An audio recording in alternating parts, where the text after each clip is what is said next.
Hey there, movie lovers! If you're scrolling through endless options on your streaming service, wondering what classic film could truly captivate you and leave a lasting impression, let me tell you about one of the greatest cinematic masterpieces ever made, The Godfather from 1972. I'm here as your enthusiastic guide, diving deep into why this film isn't just a movie. It's an experience that reshapes how you see storytelling, family dynamics, and the American dream. Trust me, if you haven't watched it yet, or even if you have, it's time to hit play, because this epic tale directed by the visionary Francis Ford Coppola will draw you in with its rich characters, stunning visuals, and timeless themes.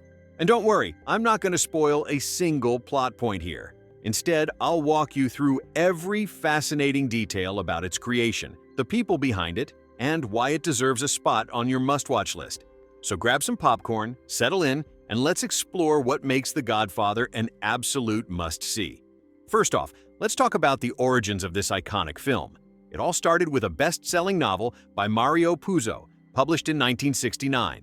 Puzo, an Italian-American writer born in New York City in 1920, drew from his own cultural background and stories he'd heard growing up in Hell's Kitchen to craft a gripping narrative about organized crime and family loyalty.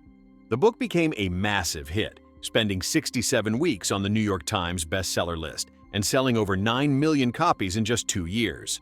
Paramount Pictures saw the potential and snapped up the rights for a mere $80,000, with Puzo himself co-writing the screenplay alongside the director. This adaptation wasn't just a straightforward retelling. It transformed the novel's essence into a visual symphony that feels both intimate and grand. Why should you watch it? Because it shows how literature can evolve into something even more powerful on screen, blending raw emotion with epic scope in a way that few films have matched since. Now, directing this powerhouse was Francis Ford Coppola, a then 33-year-old filmmaker who was relatively new to big-budget Hollywood but already showing signs of genius. Born in Detroit in 1939 to Italian immigrant parents, Coppola grew up in a creative family. His father was a composer and flutist, which probably influenced his keen ear for music and films. Before The Godfather, he'd directed smaller projects like Dementia 13 in 1963 and Finian's Rainbow in 1968. But this was his big break. Interestingly, Coppola wasn't the studio's first choice. They approached directors like Sergio Leone and Peter Bogdanovich, but both turned it down. Coppola himself was hesitant at first, viewing the novel as pulp fiction, but he saw an opportunity to explore deeper themes like the immigrant experience and the corruption of power. Paramount hired him partly because he was Italian-American, hoping for authenticity, but the production was rocky. He clashed with the studio over casting and creative decisions, nearly getting fired multiple times. Yet his persistence paid off, turning The Godfather into a landmark that won him his first Academy Award for Best Adapted Screenplay, shared with Puzo. Watching this film, you'll feel Coppola's passion in every frame. It's a testament to how a director's vision can elevate a story from good to legendary. If you're into behind-the-scenes drama, this movie's making is a story in itself, proving that great art often comes from overcoming obstacles. Speaking of the team behind it, the producer was Albert S. Ruddy, a Canadian-born filmmaker who had worked on TV shows like Hogan's Heroes before this. Ruddy's role was crucial in navigating the real-world controversies during production. There were rumors of actual Mafia involvement, with figures like Joe Colombo of the Italian-American Civil Rights League protesting the film's portrayal of Italians as criminals. To smooth things over, Ruddy even met with mob bosses, agreeing to remove the word Mafia from the script entirely, which only appears once in the final cut as a subtle nod. The film's authenticity shines through because of consultants like real-life mobsters who advised on details, though Coppola kept it tasteful. The budget started modest at around $6 million, but ballooned to about $7 million due to location shoots and elaborate sets, filmed primarily in New York City, with scenes in Sicily, Las Vegas, and even a Hollywood studio for interiors. They used over 120 locations, including the famous Staten Island home that served as the Corleone family compound, which fans still visit today. The production ran from March to August 1971, with a tight schedule that tested everyone's limits. But the result is a film that looks opulent without feeling overdone. Why watch it? because it captures the grit and glamour of 1940s and 1950s America so vividly, making you feel like you're stepping back in time. Let's dive into the stellar cast that brings this world to life, starting with the legendary Marlon Brando as Vito Corleone, the patriarch whose presence dominates the screen. Brando, born in 1924 in Omaha, Nebraska, was already a Hollywood icon with Oscars for On the Waterfront in 1954 and a reputation for method acting. By the early 1970s, though, his career had hit a slump with flops like Burn in 1969, and studios were wary of his eccentric behavior and weight gain. Coppola fought tooth and nail to cast him, even staging a secret audition at Brando's home where the actor improvised with cotton balls in his cheeks to create Vito's distinctive jowly look and raspy voice, inspired by real mobster Frank Costello. Brando's transformation was so complete that Paramount executives didn't recognize him in the test footage. His performance earned him his second Best Actor Oscar, though he famously refused it in protest of Hollywood's treatment of Native Americans, sending activist Sachin Littlefeather in his place. Watching Brando, you'll see why he's considered one of the greatest actors ever. His subtle expressions and commanding aura make Vito a character you can't forget, drawing you into the film's emotional core. Then there's Al Pacino as Michael Corleone, the reluctant son whose arc is central to the story. Pacino, born in 1940 in East Harlem to Italian-American parents, was a rising star from the New York theater scene, with roles in films like The Panic in Needle Park in 1971. Coppola discovered him and insisted on casting him despite studio pressure for bigger names like Robert Redford or Warren Beatty. They thought Pacino was too short and unknown. At 5 feet 7 inches, Pacino brought an intensity and vulnerability that perfectly suited the role, marking his breakthrough and earning him his first Oscar nomination for Best Supporting Actor. His chemistry with the cast feels natural, especially in quieter moments that build tension beautifully. Why should this convince you to watch? Because Pacino's portrayal shows how ordinary people can be pulled into extraordinary circumstances, making the film relatable on a human level. James Caan plays Sonny Corleone, the hot-headed eldest son, bringing a fiery energy that's impossible to ignore. Caan, born in 1940 in the Bronx, had starred in films like Brian's Song in 1971, earning an Emmy nomination. He auditioned initially for Michael, but landed Sonny after impressing with his tough guy charisma. Caan trained in boxing to embody the character's physicality, and his improvisational skills added spontaneity to scenes. Robert Duvall, as Tom Hagen, the family's consigliere and adopted son, delivers a cool, calculated performance. Duvall, born in 1931 in San Diego, was a method actor with military roots. His father was an admiral, and he brought a sense of loyalty and intellect that grounds the film. He too earned an Oscar nomination for Best Supporting Actor. Diane Keaton shines as Kay Adams, Michael's love interest, adding a fresh outsider perspective. Keaton, born in 1946 in Los Angeles, was relatively new to film but had theater experience. This role launched her career, leading to collaborations with Woody Allen. Her natural charm contrasts beautifully with the darker elements. Other notable cast members include John Cazale as Fredo Corleone, the weak middle son. Cazale, Pacino's friend from theater, appeared in only 5 films before his untimely death in 1978, all Oscar-nominated for Best Picture. Richard Castellano as Clemenza, a capo regime, famously ad-libbed the line, "Leave the gun, take the cannoli," which became iconic. Talia Shire, Coppola's sister, plays Connie Corleone, the daughter, bringing familial authenticity. Sterling Hayden as Captain McCluskey, a corrupt cop, adds grit. Hayden was a real World War II hero who had fallen out of favor in Hollywood due to his communist sympathies during the McCarthy era. Lenny Montana, a former wrestler and actual mob enforcer, plays Luca Brasi, his nervousness leading to a memorable stuttering scene. Even Simonetta Stefanelli as Apollonia, Michael's Sicilian love, and Abe Vigoda as Tessio round out the ensemble with memorable turns. The supporting roles are filled with talent, too. Al Lettieri as Solozzo, the drug dealer, Gianni Russo as Carlo Rizzi, Connie's husband, and John Marley as Jack Woltz, the Hollywood producer, whose scene with a horse head, using a real prop from a slaughterhouse, is one of the most talked about without spoiling. Coppola cast many Italian-Americans for authenticity, including non-actors like his own parents in cameos, his father Carmine as a piano player, and his mother Italia in the wedding scene. The wedding sequence alone features over 750 extras, creating a lively, immersive atmosphere.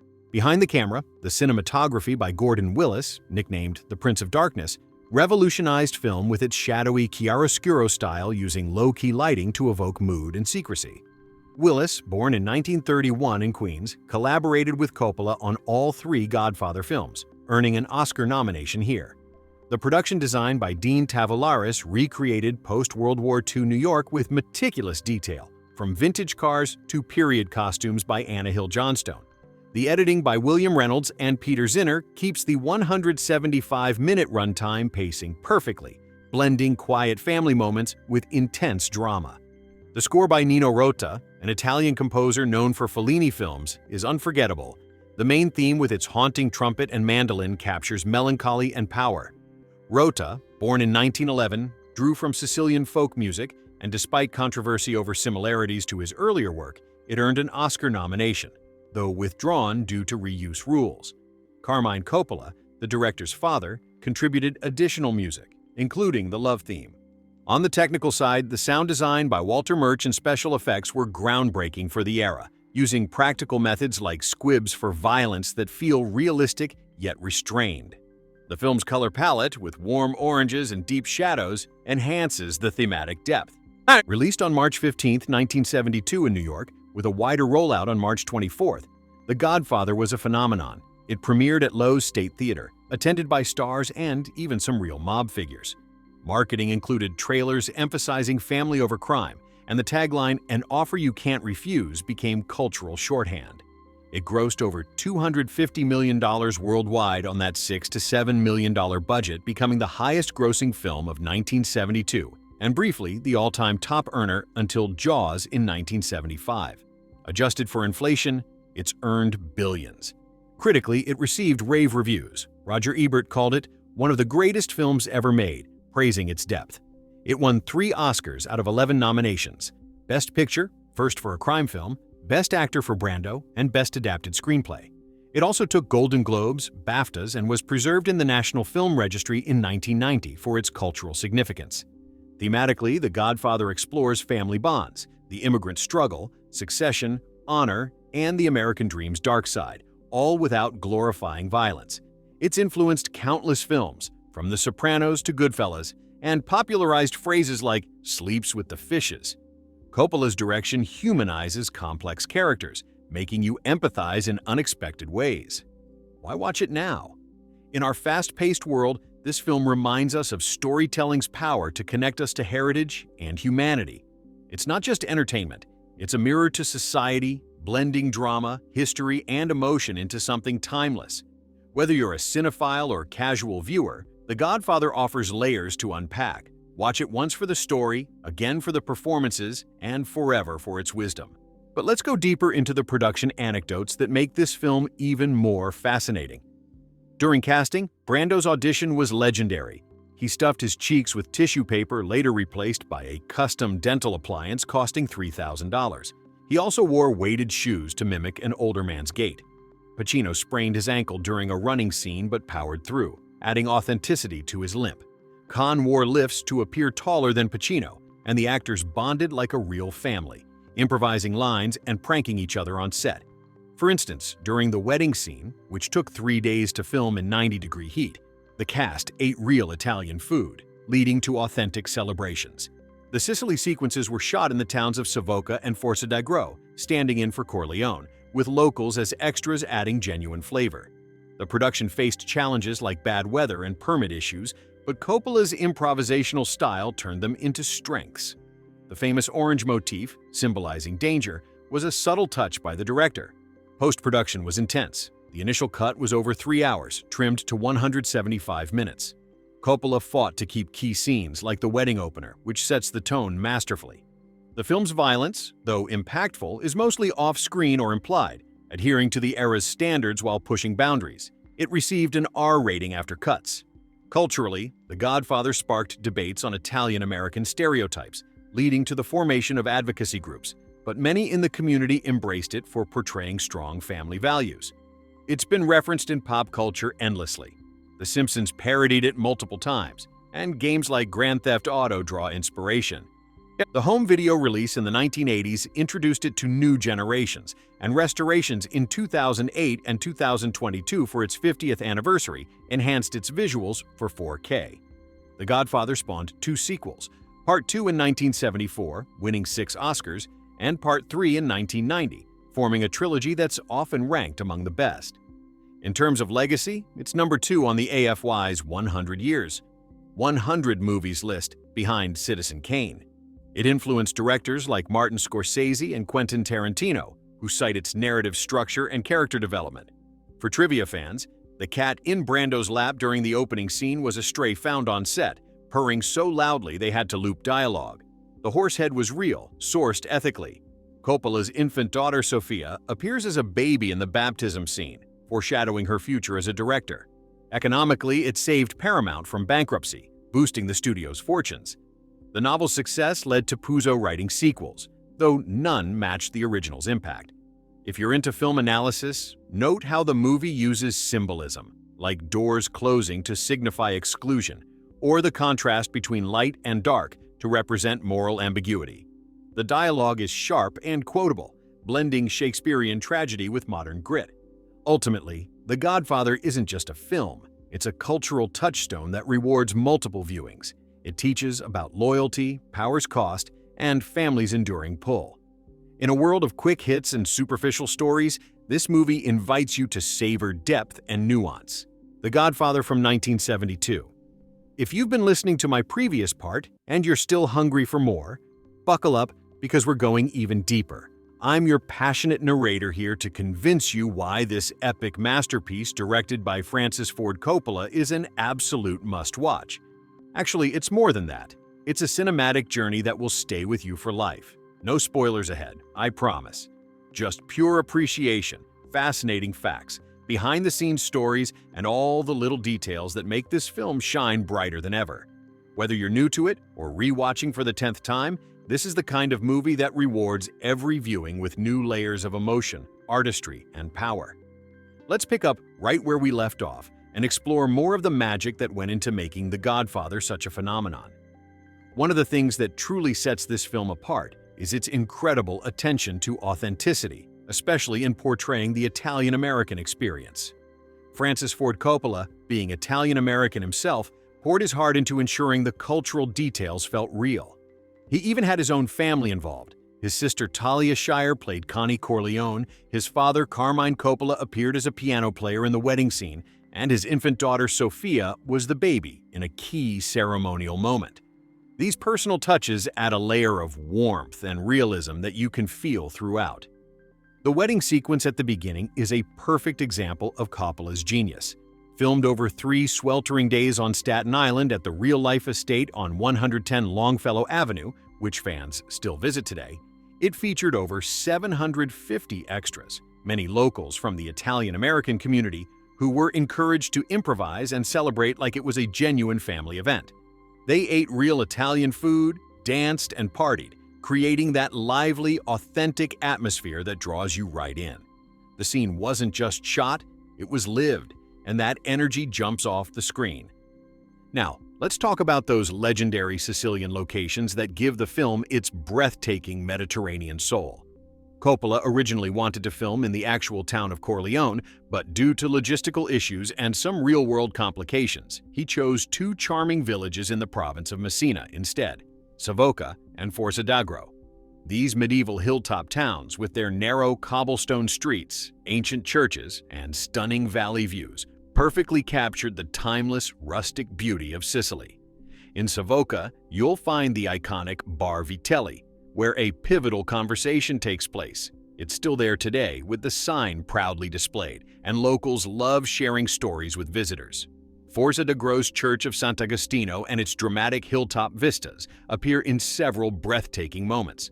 These locations weren't just backdrops, they brought a poetic, almost mythical quality to the story, contrasting the gritty New York streets with the serene yet intense Sicilian countryside. Back in New York, the production used over 120 real locations to recreate the 1940s and 1950s world.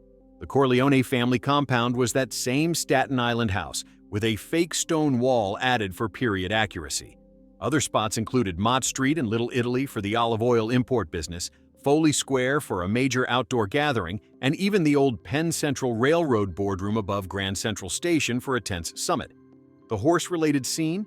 That infamous prop came from a dog food company, ethically sourced, of course, and the location was a grand mansion, rumored to be in Beverly Hills or Sands Point on Long Island. These choices grounded the film in reality while elevating it to art. The budget started modest, around $6 million, but climbed to about $7.2 million due to location shoots, elaborate sets, and overruns from the ambitious vision. Yet, Coppola finished ahead of schedule and under the final budget, proving his determination. The production was chaotic at times. Paramount executives constantly threatened to fire him, citing delays and expenses, and there were even real-world pressures from Italian-American groups concerned about stereotypes. Producer Albert S. Ruddy met with figures like Joe Colombo to smooth things over, agreeing to minimize certain terms. The word Mafia appears only once or twice, which actually helped the film feel more nuanced and respectful.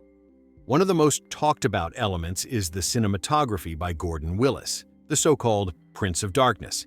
He used low-key lighting, deep shadows, and a warm, yellowish-brown palette to create mood and mystery. Think of those intimate family scenes lit by lamps, or the dramatic contrasts in power moments. Willis insisted on no modern tricks like zooms or helicopters. Everything was deliberate, tableau-like compositions that feel like old paintings come to life. In Sicily, the lighting softens, giving those sequences a dreamy, romantic quality. It's visual storytelling at its finest, and it earned Willis a nomination and endless praise. The music? Pure magic. Nino Rota composed the unforgettable main theme, that haunting trumpet and mandolin melody that instantly evokes melancholy and power. He drew from Sicilian folk traditions and even incorporated classical pieces like Bach during key ceremonial scenes. Carmine Coppola added extra touches, like the wedding band music. The score was nominated for an Oscar, but controversially disqualified because parts resembled Rota's earlier work on an Italian film, yet it still won a Golden Globe and remains one of cinema's most iconic soundtracks. Trivia lovers, get ready. Here are some gems that make the film even more endearing. Marlon Brando's cat in the opening scene? A stray found on the Paramount lot.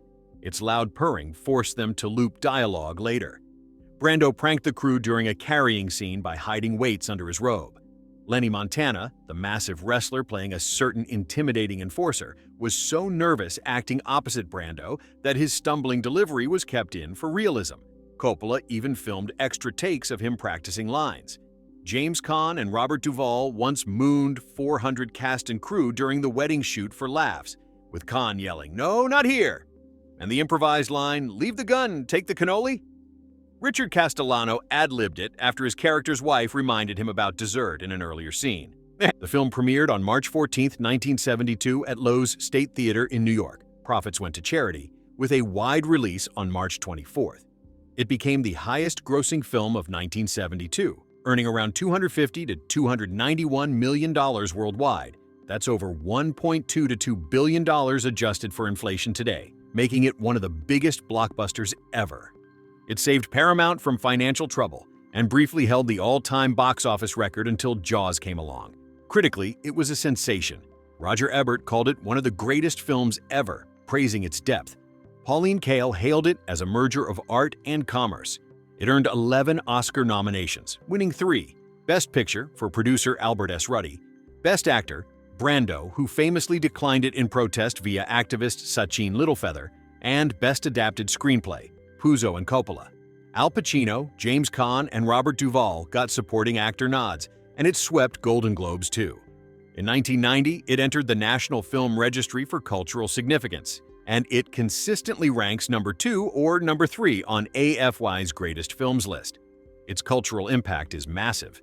It redefined the gangster genre, shifting from glamorous crooks to a tragic family saga about power, loyalty, and the American dream's dark side. Phrases like, "an offer you can't refuse," entered everyday language. It influenced everything from The Sopranos and Goodfellas to countless parodies in The Simpsons and Family Guy. Real mob figures reportedly admired it, with some imitating Brando's voice. Even today, Sicilian villages host Godfather tours, and the film sparks discussions on immigrant stories and family bonds. What makes The Godfather so special? It's the perfect blend of epic scale and intimate emotion. The performances are masterful. Brando's subtle menace, Pacino's quiet intensity, the ensemble's chemistry.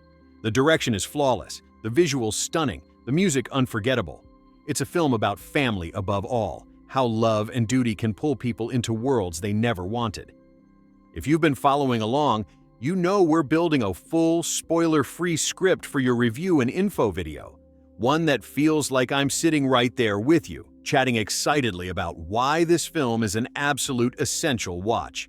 We've covered the origins, the director's battles, the cast magic, the stunning visuals, the unforgettable music, and the massive cultural splash it made.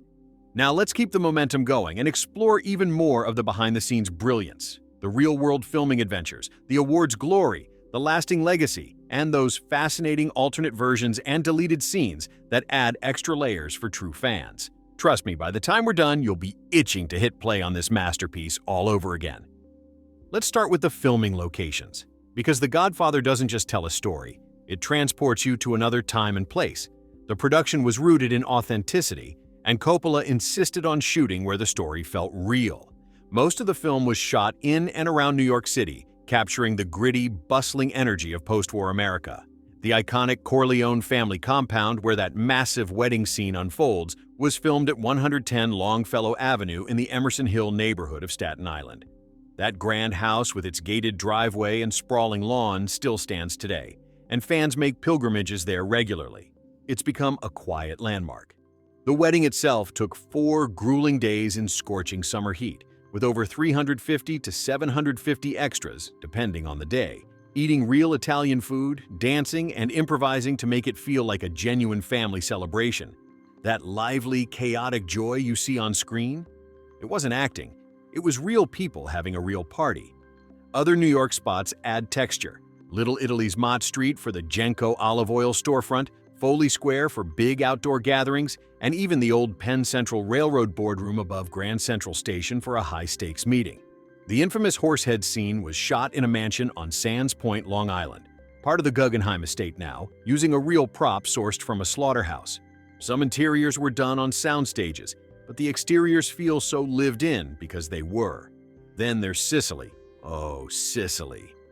Coppola filmed in the stunning hilltop villages of Savoca and Forza d'Agro in the province of Messina, standing in for Corleone. The real town was too logistically tricky. Savoca's Bar Vitelli, where a crucial conversation happens, is still there, serving drinks to tourists who walk in quoting lines. Forza d'Agro's ancient church of Sant'Agostino and dramatic valley views give those sequences a poetic, timeless beauty that contrasts perfectly with New York's shadows. A few bits were shot in Los Angeles for Hollywood scenes, but the heart of the film beats in New York and Sicily. Watching it, you feel like you're walking those streets, breathing that air. It's immersive cinema at its best. Now, let's talk money. Because The Godfather wasn't just an artistic triumph, it was a financial miracle. The budget started at around $6 million, but crept up to about $7.2 million due to location shoots, sets, and overruns. For context, that's roughly $50 to $60 million in today's dollars. Modest for an epic like this. Yet it exploded at the box office, grossing between $250 million and $291 million worldwide during its original run, with North America alone at about $135 to $136 million. It became the highest-grossing film of 1972 and, for a brief time, the biggest ever until Jaws came along. Adjusted for inflation, that haul tops $1.2 to $2 billion today, making it one of the most profitable films in history. It literally saved Paramount Pictures from financial ruin, turning the studio around and proving that bold, adult storytelling could be massively commercial. The tagline, "An offer you can't refuse," wasn't just marketing. It was the truth for audiences everywhere. The awards haul? Legendary. At the 45th Academy Awards in 1973, The Godfather earned 11 nominations and took home 3 Oscars. Best Picture for producer Albert S. Ruddy, Best Actor for Marlon Brando, who famously declined it in protest, sending activist Sachin Littlefeather instead, and Best Adapted Screenplay for Mario Puzo and Francis Ford Coppola. Other nominations included Al Pacino, James Caan, and Robert Duvall for Best Supporting Actor. Coppola for Best Director, and nods for editing, sound, costume design, and more. It also swept Golden Globes, winning Best Picture, Drama, Best Director, Best Actor, Drama, Brando, Best Screenplay, and Best Original Score.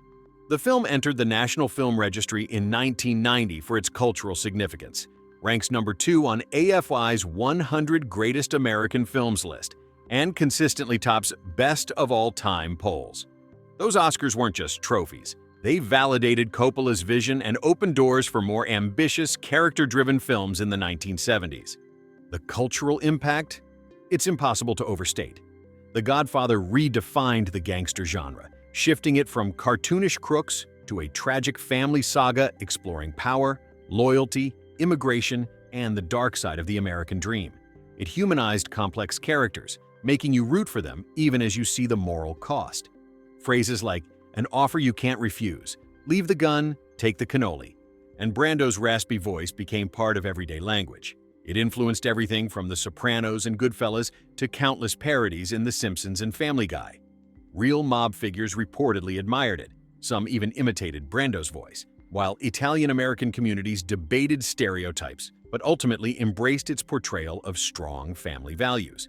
It Italianized American culture, bringing Sicilian traditions, food, and music into the mainstream. Even today, Sicilian villages host Godfather tours, and the film sparks discussions on heritage, corruption, and family bonds. In a fast food media world, it reminds us that slow-burn storytelling can be profoundly moving. One more layer for fans: the alternate versions and deleted scenes. Coppola has revisited the material multiple times. In 1977, he created The Godfather, a novel for television, also called The Godfather Saga, re-editing parts 1 and 2 chronologically with about 75 minutes of added footage, like extended hospital visits, longer Clemenza scenes, and extra family moments, to raise money for Apocalypse Now. These extras deepen character without changing the core story. Home video releases like The Godfather 1902 to 1959. The complete epic includes some of this, and the 2022 50th anniversary restorations look stunning in 4K deleted scenes on DVDs show improvisations, alternate takes, and moments Coppola cut for pacing, like more wedding chaos or hospital details. Watching the theatrical cut first, then dipping into these extras, reveals how precise the final edit was. Every frame earned its place. We're still rolling with this ultimate deep dive into The Godfather from 1972. And honestly, there's so much more to unpack that makes this film not just a classic, but a living legend you'll want to experience again and again. If you've been hanging with me through the cast magic, the location adventures, the budget battles, the Oscar triumphs, and all those juicy trivia bits, get ready, because we're diving even deeper into the heart of what made this production so extraordinary. The improvisations that became iconic, the real-life tensions that fueled the art, the subtle touches that elevate every frame, and why, even after more than 50 years, people are still discovering new layers. This is the kind of movie that feels alive, evolving with every viewer. And trust me, once you know these details, you'll see it in a whole new light. One of the most charming accidents in cinema history has to be that stray cat in Marlon Brando's lap during the opening scene. Picture this: Francis Ford Coppola is walking around the Paramount lot, spots this friendly stray cat wandering around, picks it up without a second thought, and just hands it to Brando right before calling action. It wasn't in the script at all. No one planned for Vito Corleone to be petting a cat while granting favors on his daughter's wedding day. But Brando rolls with it beautifully, stroking the cat gently, and the animal loved him so much it stayed put for the entire take, purring loudly enough that some of Brando's dialogue got muffled and had to be looped later in post-production. That little improvisation adds such warmth and humanity to the character right from the start. A powerful, feared Don who's also tender with a random cat. It's one of those perfect, unplanned moments that make the film feel organic and real, showing how Coppola's willingness to embrace the unexpected turned a simple scene into something unforgettable. If you're watching for the first time, pay attention to how that cat humanizes Vito instantly. It's pure genius born from spontaneity. And speaking of spontaneity, let's talk about Lenny Montana, the massive former professional wrestler who played the intimidating Luca Brasi. Montana was a real tough guy in life. He'd even worked as a bodyguard for actual mob figures. But when it came time to film his big scene opposite the legendary Marlon Brando, he was so nervous that he couldn't get a single clean take all day. His lines came out stumbling and hesitant, and he flubbed them repeatedly. Most directors might have reshot it endlessly or replaced the actor, but Coppola saw the genuine fear in Montana's eyes and loved it. It felt authentic. So he kept the best of those nervous takes in the final cut. And to make it make sense, he even added a quick extra scene of Luca Brasi nervously practicing his speech in the hallway before entering Vito's office. That added bit wasn't in the original plan, but it turns a potential flaw into a brilliant character moment, showing how even the toughest enforcer gets tongue-tied around the boss. It's a reminder that sometimes the best performances come from real emotion, not perfection, and it adds this layer of vulnerability that makes the world feel more lived in. The pranks on set were legendary too, and they kept the tense atmosphere light.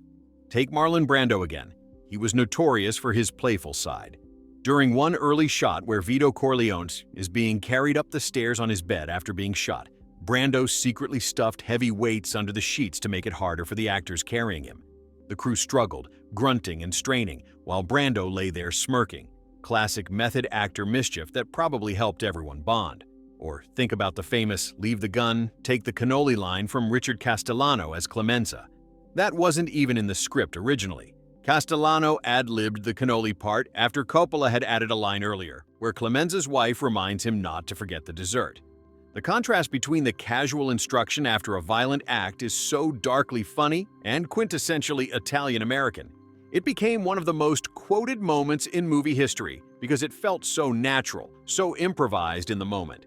These little touches show how Coppola encouraged creativity from his cast, turning the script into something collaborative and alive.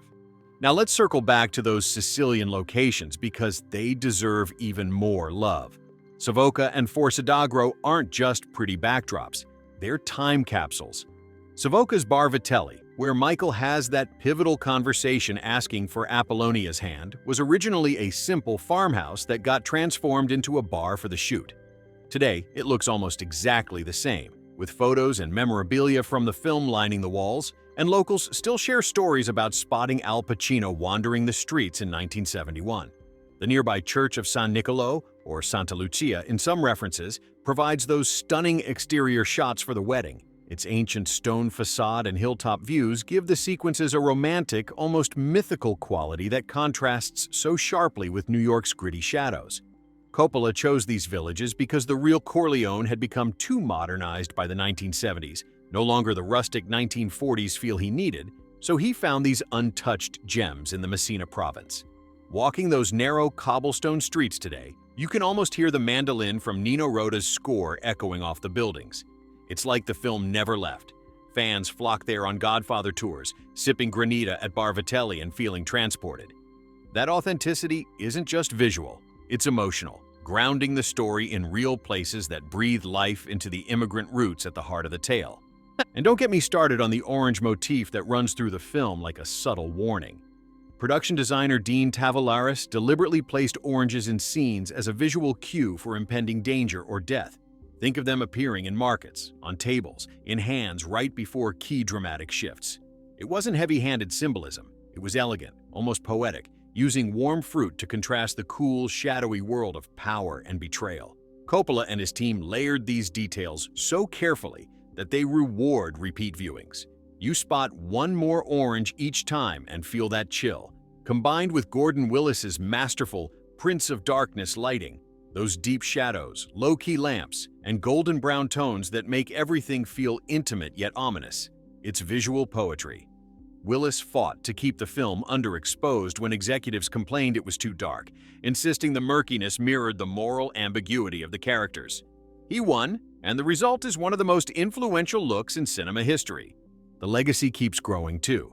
The Godfather didn't just win Oscars, it changed how we see family sagas, power dynamics, and the immigrant experience in America. It preserved in the National Film Registry, ranked number 2 on AFY's Greatest Films list, and inspired generations of storytellers. From The Sopranos drawing on its family loyalty themes to endless parodies in everything from The Simpsons to modern memes, its influence is everywhere. Real-life figures from the world it depicted even admired it, with some reportedly imitating Brando's voice. And in Sicily, those villages thrive on tourism because of the film. Varvitelli serves as a mini-museum, keeping the magic alive. So why keep coming back to this movie? Because it's layered like an onion. Peel one level for the drama, another for the performances, another for the history, and keep going. It's about family in all its messy glory, the pull of tradition, the cost of ambition, and the beauty of storytelling done right. If you haven't watched it in a while, or ever, make it happen. Grab that 4K restoration from the 50th anniversary if you can. The visuals pop like never before. Dim the lights, let Nino Rota's haunting theme wash over you, and lose yourself in this world. We're deep into this epic celebration of The Godfather from 1972, and I just can't stop. There's still so much magic left to share about why this film is the kind of masterpiece that demands to be watched, rewatched, and talked about for generations. We've laughed over the improvised cat, marveled at the nervous energy that became character gold, and wandered through those stunning Sicilian villages that feel like stepping into another era. Now let's keep the passion flowing with more incredible layers, the subtle visual tricks that add unspoken depth, the alternate cuts that give fans extra treasures, the production hurdles that nearly derailed everything but made the triumph sweeter, and why this movie's influence feels as fresh today as it did back in '72. Trust me, these details will make your next viewing even more rewarding, turning a great film into something profoundly personal. One of the most fascinating visual threads running through The Godfather is the recurring appearance of oranges, those bright, juicy fruits that pop up in scene after scene, often right before something dramatic or tragic unfolds. You'll spot them rolling across the street as Vito shops for produce, sitting on Jack Woltz's dining table before the infamous horsehead surprise, piled high at the meeting of the five families, or even in Vito's hands as he plays with his grandson in the garden. For years, fans have called them a symbol of impending death or danger, a clever foreshadowing device that adds chilling tension. But here's the real story, straight from production designer Dean Tavoularis. The oranges weren't originally meant as heavy symbolism at all. With Gordon Willis's shadowy, low-key lighting creating those moody, dark interiors, the sets felt somber and muted, so Tavoularis added oranges simply because they provided a vibrant, warm contrast, making everything look less dull and more alive on screen. Coppola and the team loved how they brightened the frame without overpowering the atmosphere. Over time, as the story's tragic turns aligned with their appearances, the Oranges of Death idea took on a life of its own, becoming one of cinema's most iconic visual motifs. It's a beautiful example of happy accident turning into genius. Watch for them next time, and you'll feel that extra layer of artistry, whether intentional or not. Speaking of extra layers, let's talk about the alternate versions and deleted scenes that expand the world of The Godfather in such satisfying ways. In 1977, Francis Ford Coppola needed funds for his troubled epic Apocalypse Now, so he and editor Barry Malkin recut The Godfather and The Godfather Part 2 into a chronological miniseries called The Godfather, a novel for television, sometimes known as The Godfather Saga. This nearly 8-hour version aired over 4 nights on NBC, weaving the stories in timeline order, from young Vito's early days in Sicily and New York all the way through Michael's rise, and added about 75 minutes of footage that never made the theatrical cuts. Think extended family moments, deeper hospital scenes after Vito's shooting, more interactions with Clemenza, and additional glimpses into the Corleone Empire's building. For TV, they toned down some violence and language, removed a nude scene, and made other tweaks for broadcast standards. Later, home video releases like The Godfather 1902 to 1959, the complete epic, on VHS, brought back some of the uncensored material, while the 1992 The Godfather trilogy, 1901 to 1980, incorporated elements from Part 3 too. Not every deleted scene has been fully released. Some purists dream of a complete uncut saga, but the extras on Blu-ray and DVD restorations offer tantalizing glimpses, like more wedding chaos, hospital details, or quiet family beats that deepen the emotional bonds. These versions prove how meticulously Coppola edited the theatrical films. Every cut sharpened the pacing, yet the added footage feels like rediscovering hidden family albums. The production itself was a roller coaster that makes the final product even more miraculous. Paramount executives were notoriously tough on Coppola. He was threatened with firing multiple times over budget overruns, casting choices — they hated Brando and Pacino at first — and his dark lighting style. Cinematographer Gordon Willis initially turned down the job because the project seemed chaotic. But once on board, he fought to keep the shadowy, newspaper-like aesthetic that defines the film's mood. Early cuts were shorter. Coppola's first director's cut ran just over 2 hours. But studio head Robert Evans pushed for more family-focused scenes, ballooning it to the 175-minute epic we know. Coppola even fired his own assistant director and reshot key moments to prove his vision. The famous assassination attempt on Vito? That scene's intensity reportedly saved Coppola's job. Executives finally saw the power he was crafting. And the Sicily shoot came after a 3-week break, with the release date pushed to early 1972 to accommodate it. Despite the chaos, or because of it, the film wrapped ahead of schedule on the final budget, delivering something timeless. All of this blood, sweat, and creative struggle paid off in ways that still echo. The Godfather didn't just win 3 Oscars — Best Picture, Best Actor for Brando, who famously declined it in protest over Hollywood's treatment of Native Americans, and Best Adapted Screenplay. It became the highest-grossing film of 1972, pulling in $250 to $291 million worldwide on that $6 to $7 million budget. Adjusted for inflation, that's over $1.2 to $2 billion today, one of the most profitable films ever. It briefly held the all-time box office crown before being overtaken, saved Paramount from financial woes, and launched the new Hollywood era of bold, adult-driven stories. Its legacy? It redefined the gangster genre as a tragic family epic, influenced everything from The Sopranos, with its deep dives into loyalty and succession, to modern crime sagas, and embedded phrases like "an offer you can't refuse" into global culture. Even the real Italian-American community, initially worried about stereotypes, largely embraced it for highlighting family honor and immigrant struggles. What keeps pulling people back to The Godfather after all these years? It's the humanity beneath the power plays. The way family love and duty clash with corruption, the quiet moments of tenderness amid violence, the performances that feel lived in rather than performed. Brando's subtle menace, Pacino's transformation from outsider to leader, the ensemble's chemistry — it's also rich. Add the haunting score, the chiaroscuro visuals, the meticulous details, and you have a film that's as much art as entertainment. We're still riding this incredible wave of appreciation for The Godfather from 1972.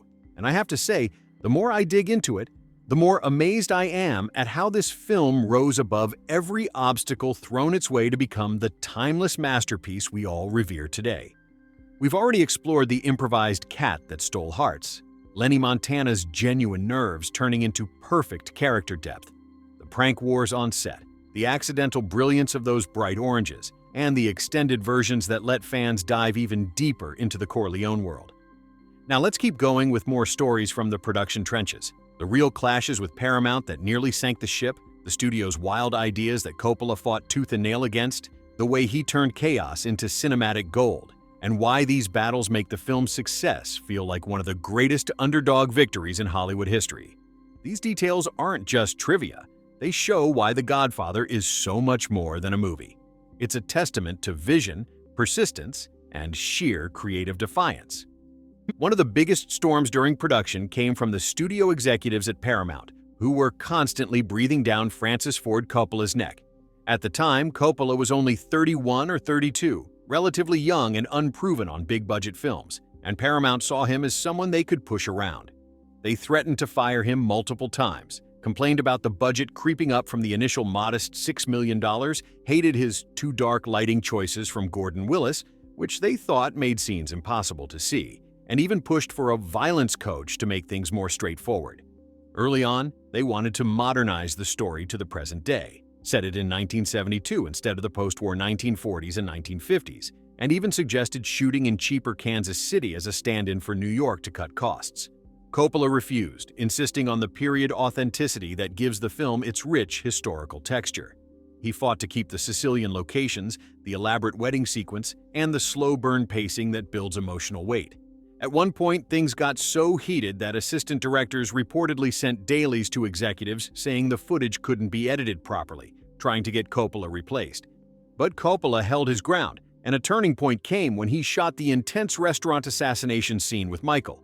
Executives saw the raw power in that sequence and finally backed off, realizing he was crafting something special.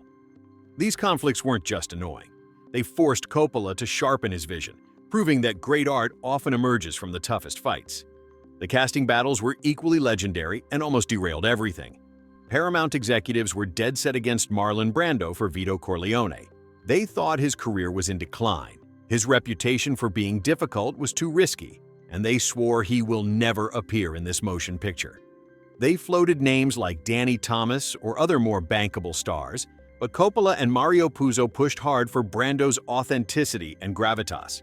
To convince them, Coppola arranged a secret screen test at Brando's home, where the actor improvised with cotton balls, later a dental appliance, in his cheeks for that jowly look, spoke in a raspy whisper inspired by real mob figures, and completely transformed.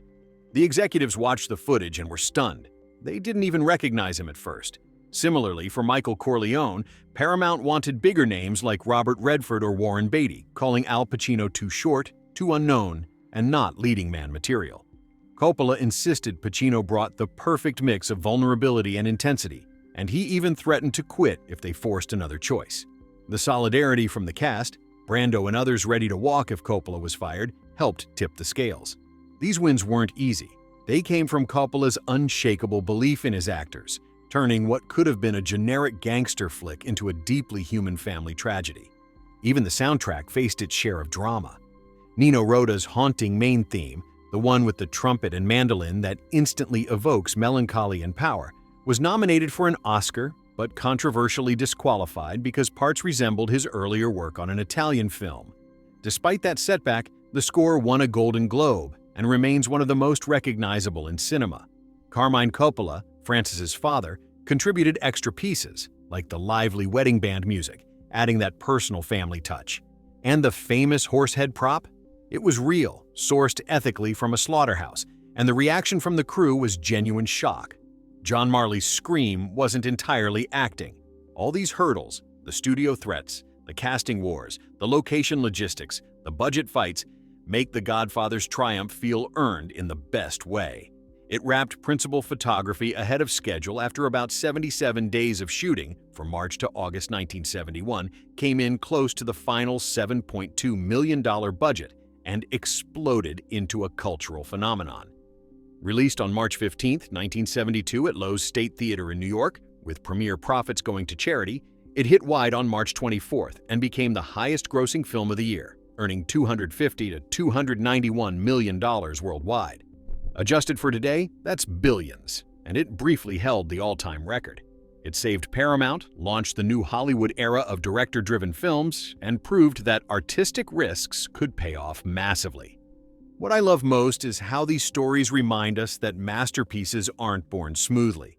They're fought for. Coppola could have compromised, but he didn't. And that's why the film feels so authentic, so layered, so alive. Every shadow in Gordon Willis's cinematography, every quiet family moment, every improvised line carries the weight of those battles. It's a reminder that true storytelling comes from passion defending itself against doubt. If you're feeling inspired right now, that's the point. The Godfather isn't just entertainment, it's inspiration. Watch it again. Notice how the tension builds in those quiet scenes, how the family warmth contrasts the darkness, and appreciate the miracle of it all making it to the screen. This is cinema at its most powerful, born from adversity and shining forever. We're still deep in this heartfelt tribute to The Godfather from 1972, and honestly, the stories just keep getting richer the more we peel back the layers. We've talked about the stray cat that became an unscripted icon, Lenny Montana's real nerves adding perfect authenticity to Luca Brasi, Marlon Brando's sneaky weights prank during the bed-carrying scene, the happy accident of those bright oranges popping against the shadowy sets, the massive studio clashes that almost ended the project before it began, and the alternate TV versions like The Godfather Saga that gave us extra family moments to savor. Now, let's keep the conversation flowing with even more captivating details.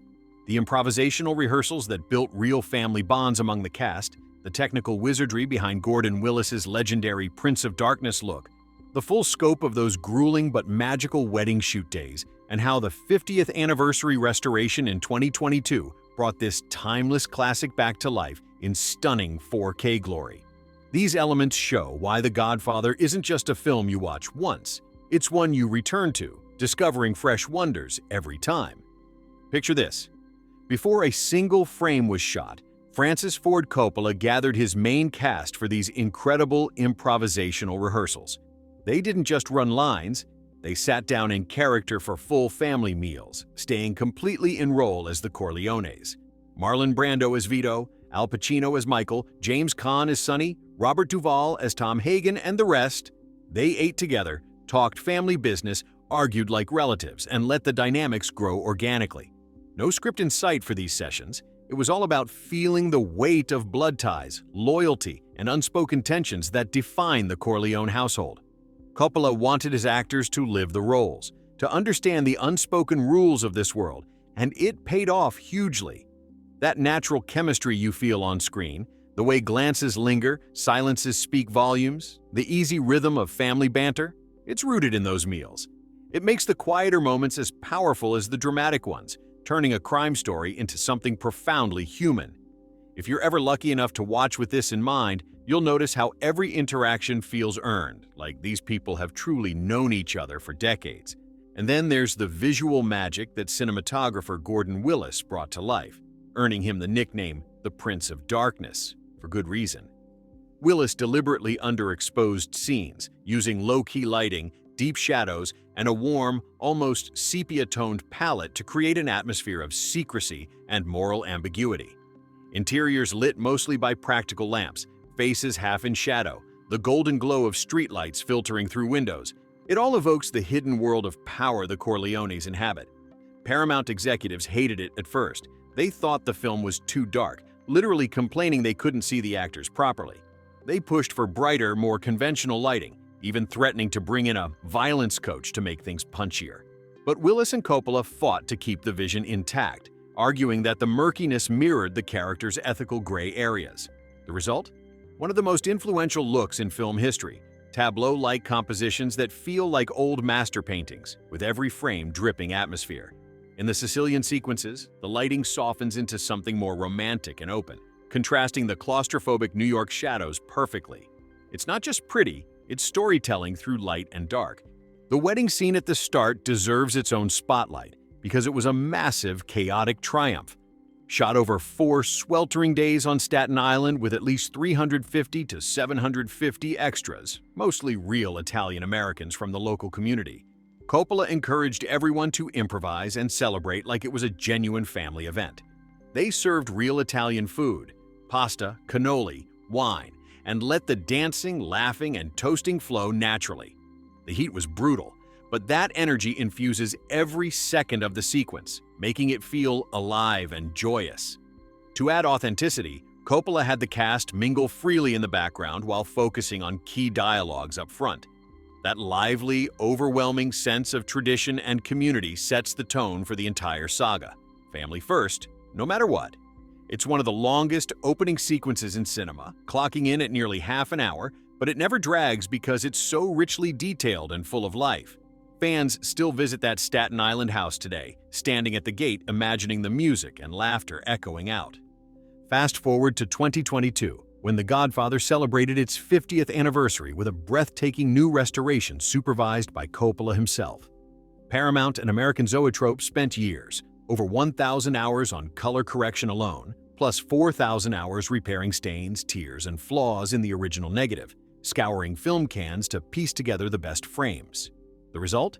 A 4K Ultra HD version that looks more vivid and true to the 1972 theatrical experience than ever before, with Dolby Vision enhancing the shadows and golden tones without losing the film's signature mood. Coppola wanted it to feel like it did just 2 weeks after the original release, fresh, sharp, and powerful. Bonus features include new introductions, behind-the-scenes featurettes on the preservation process, rare photos, and comparisons to earlier versions. If you haven't seen the restored cut yet, it's a revelation. The details pop, the colors deepen, and the emotional weight hits even harder on modern screens. It's proof that great films only get better with time and care. These are the kinds of stories that make The Godfather endure. It's not flawless production, it's triumphant despite the chaos. From studio battles to on-set improvisation, from shadowy lighting fights to anniversary revivals, every challenge shapes something extraordinary. It's a reminder that the best cinema comes from passion refusing to compromise. So, whether you're planning your first watch or your 100th, go for it. Cue up that 50th anniversary restoration if you can. The visuals will take your breath away. Let the mandolin play, the shadows deepen, and the family pull you in. This film has layers upon layers, and each viewing uncovers more beauty. We're keeping this epic love affair with The Godfather from 1972 going strong, because every time I think we've covered it all, another fascinating detail pops up that makes me want to shout from the rooftops why you absolutely need to watch or rewatch this unparalleled masterpiece. We've laughed about the stray cat that wandered into Marlon Brando's lap and stayed for the whole take, marveled at how Lenny Montana's real-life jitters opposite Brando became Luca Brasi's perfect nervous delivery, with Coppola cleverly adding those hallway practice shots to make it work. Celebrated the improvised "leave the gun, take the cannoli" line that Richard Castellano tossed in after his character's wife reminded him about dessert earlier in the script, and soaked in the improvisational family meal rehearsals where the cast, Brando as Vito, Pacino as Michael, Caan as Sonny, Duvall as Tom, and the rest, sat down in character, ate together, argued, and bonded like actual relatives, building that unbreakable chemistry you feel in every glance and silence on screen. Now, let's dive into more of these golden nuggets. The cue cards Brando used to stay spontaneous, the real-world mob pressures that shaped the production, the precise New York spots that grounded the story in gritty authenticity, and how the film's legacy keeps evolving even into recent years, proving it's as vital today as it was over 50 years ago. Marlon Brando, ever the innovator, relied on cue cards during filming to keep his lines fresh and avoid sounding rehearsed. He believed it helped him react more naturally in the moment, which is why Vito's quiet intensity feels so alive and unpredictable.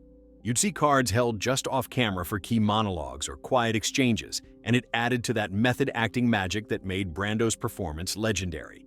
Meanwhile, the production had to navigate some serious real-world heat from Italian-American groups and even rumored mob figures who were upset about the portrayal of organized crime.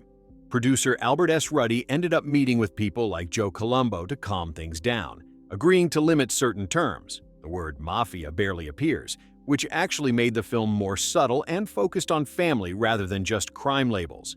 These compromises didn't weaken the story, they refined it, letting the themes of loyalty, power, and heritage shine through without overt sensationalism. It's a reminder that sometimes external pressures force filmmakers to get even more creative and authentic. The New York filming locations are like a love letter to the city's post-war soul, and knowing the exact spots makes rewatching feel like a treasure hunt. The Corleone family compound, with its iconic gated driveway and sprawling lawn where the wedding explodes with life, was at 110 Longfellow Avenue in Emerson Hill on Staten Island. That grand house still stands, drawing fans who pose at the gate imagining the music and celebrations. The old St. Patrick's Cathedral at 264 Mulberry Street in Little Italy hosted the christening scene, its historic stone walls adding solemn weight. Bonacera's funeral parlor? That was the morgue at Bellevue Hospital on First Avenue at East 29th Street by the East River.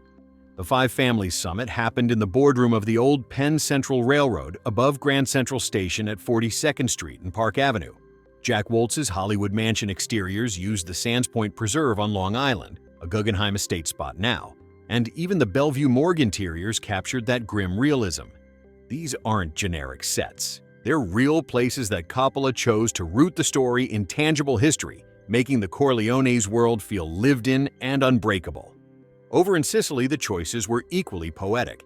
Instead of the actual Corleone town, which had modernized too much by the 1970s and came with its own logistical headaches, Coppola settled on the medieval hilltop villages of Savoca and Forza d'Agro in the Messina province.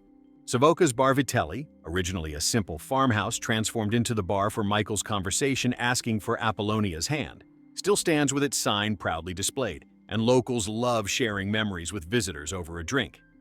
Borsa d'Agro's Church of Sant'Agostino provided those dramatic hilltop exteriors for Michael's arrival and other moments, its ancient stone and valley views giving the sequences a timeless, almost mythical feel that contrasts so beautifully with New York's shadows. Other spots like the Trimarchi family palace and nearby countryside paths added that rustic Sicilian soul. Fans take Godfather tours there today, walking the same cobblestone streets Michael did, feeling the immigrant roots pulse through every frame. The budget stayed remarkably tight at around $6 to $7.2 million, roughly $50 to $60 million today. Yet it delivered an epic that grossed $250 to $291 million worldwide in its initial run, becoming 1972's top earner and briefly the all-time highest-grossing film until The Exorcist overtook it. Adjusted for inflation, that's well over $1 billion, and it saved Paramount from serious financial trouble while kickstarting the new Hollywood wave of director-led, character-deep stories. Awards-wise, those three Oscars, Best Picture, Brando's Best Actor, which he famously declined in protest, sending Sachin Littlefeather, and Best Adapted Screenplay, were just the start. It earned 11 nominations total, swept Golden Globes, entered the National Film Registry in 1990, and holds steady near the top of AFY's greatest films list. Even in recent years, the 2022 50th anniversary 4K restoration, overseen by Coppola with thousands of hours fixing the negative, made it look fresher than ever, with Dolby Vision enhancing those golden shadows without losing the moody essence. Legacy updates keep coming. It's still studied in film classes, referenced in everything from modern series to memes, and in 2025, reports even noted Sicilian Mafia recruits being required to watch it to learn the Code of Honor, a wild, ironic testament to its cultural reach. These stories, the cue cards for spontaneity, the real mob negotiations that sharpen focus, the pinpoint locations from Staten Island gates to Savoca bars, the massive financial win against all odds, paint a picture of a film born from grit, genius, and a little luck. The Godfather isn't perfect because it was easy. It's perfect because every challenge was met with vision and heart. So, what's stopping you? Grab that restored version, settle in, and let it unfold. Notice the cue cards in Brando's eyes, spot those Sicilian hills, feel the family meal's warmth. This movie grows with you. Watch it now and it'll stay with you forever. We're still lost in this beautiful, endless celebration of The Godfather from 1972, and every new detail I uncover just makes me more excited to convince you that this isn't just one of the greatest films ever made. It's the kind of cinematic experience that changes how you look at family, power, loyalty, and storytelling itself. We've already wandered through so many treasures. The unscripted cat purring in Brando's lap, Lenny Montana's authentic nervousness that Coppola turned into gold, the cue cards Brando used to keep his delivery spontaneous and alive, the real-world negotiations with Italian-American leaders that refined the film's focus, the exact New York and Sicilian locations that feel like stepping into history, the improvisational family dinners where the cast bonded as real relatives, and the 50th anniversary 4K restoration that makes those golden shadows and warm oranges glow like never before. Now, let's keep diving deeper with more layers that show why this movie is worth every minute of your time. The subtle sound design that pulls you in, the way the editing creates perfect rhythm, the personal family cameos that add heart, the cultural ripple effects that still echo today, and why, even in 2026, new generations are discovering its power all over again. Let's talk about the sound design, because Walter Murch, who would later become legendary for Apocalypse Now, crafted an audio landscape that is as masterful as the visuals. The film uses layered, realistic soundscapes, distant traffic in New York streets, the soft clink of glasses at the wedding, the quiet rustle of leaves in Sicily, the muffled footsteps in shadowy hallways, to create immersion. Dialogue is crisp and intimate, often recorded on location with boom mics to capture natural reverb, while the violence is restrained. Gunshots are sharp, but not over the top. Screams are contained, and silence is weaponized in tense moments. The horsehead scene?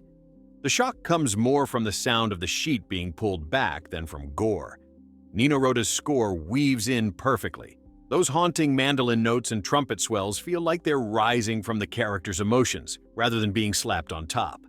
Even the background music at the wedding, performed by Carmine Coppola himself on piano in one cameo, blends seamlessly with the crowd noise, making the celebration feel real. Good sound design often goes unnoticed, but here it wraps you in the world so completely that you forget you're watching a movie. You're living inside it. The editing by William Reynolds and Peter Zinner is another quiet genius. The film runs 175 minutes, yet it never feels long because the pacing is flawless. Long, languid family scenes build emotional depth. Then quick, sharp cuts during moments of tension create heart-pounding rhythm. The famous opening wedding sequence flows like a symphony, starting wide to establish the community, then slowly narrowing to intimate conversations, all while the camera glides smoothly. Later, cross-cutting between different time periods and locations, especially in the baptism sequence, though I won't spoil how, shows masterful control of parallel storytelling. Every transition feels purposeful, every cut earned. Coppola and his editors spent months refining the rhythm, trimming fat while preserving the slow burn intensity that makes the dramatic peaks hit so hard. It's editing that serves the story, not the other way around. And those family cameos, oh, they add such warmth. Francis Ford Coppola put his own relatives in the film for authenticity. His father, Carmine, plays the piano during the wedding, his mother, Italia, appears briefly in the wedding crowd, and his infant daughter, Sophia, who would grow up to direct Lost in Translation, is the baby carried during the christening. His sister Talia Shire, of course, plays Connie Corleone, bringing real sibling energy to her scenes. These touches aren't showy. They're subtle threads of love woven into the fabric of the story, reminding us that this is a film about family made by someone who understands it deeply. Culturally, The Godfather's influence keeps growing in surprising ways. It popularized Italian-American traditions in mainstream media, wedding customs, food references, the importance of respect and honor. It gave the world phrases that are still used daily. An offer you can't refuse, sleeps with the fishes, Brando's raspy voice imitated in countless parodies and impressions. It shifted the gangster genre from glamorous anti-heroes to tragic family men, influencing everything from The Sopranos, which borrowed heavily from its themes of succession and loyalty, to modern shows, games, and even music videos. In Sicily, the villages of Savoca and Forza d'Agro have become pilgrimage sites. Tourists still flock to Bar Vitelli, ordering the same drinks Michael did, and the locals proudly share stories from the 1971 shoot. Even recent discussions in 2025 and 2026 have highlighted how the film is screened for new recruits in certain circles as a kind of code of conduct lesson. Ironic, perhaps, but proof of its enduring power. What makes The Godfather timeless is how it balances grandeur with intimacy. The epic scope of the story, spanning continents, decades, generations, never overshadows the small human moments. A father playing with his grandson, a brother protecting his sister, a man quietly deciding his future. It's about the pull of family, the cost of power, the immigrant dream turned complicated, and the way love and violence can coexist in the same heart. Brando's quiet menace, Pacino's slow burn, the ensemble's chemistry, the visuals, the music, the sound, everything works together to create something greater than the sum of its parts. So here we are, still talking, still passionate, because this film deserves it. If you've been listening and thinking, maybe I'll watch it soon, let this be your sign. Find the restored version, clear your evening, and let it take you in. You'll laugh at the cannoli line, feel the weight of those shadows, hear the mandolin in your soul, and come out the other side a little changed. We've celebrated the stray cat that made Vito Corleone instantly more human. The nervous authenticity Lenny Montana brought to Luca Brasi, Brando's cue cards for that fresh spontaneity. The real-life compromises with Italian-American groups that sharpened the film's focus. The exact streets and villages that became the beating heart of the story. The improvisational family dinners that forged unbreakable cast chemistry. The masterful sound design that pulls you right into the room. And the flawless editing that makes 3 hours fly by like a dream. Now let's keep savoring more of what makes this film so endlessly rewatchable.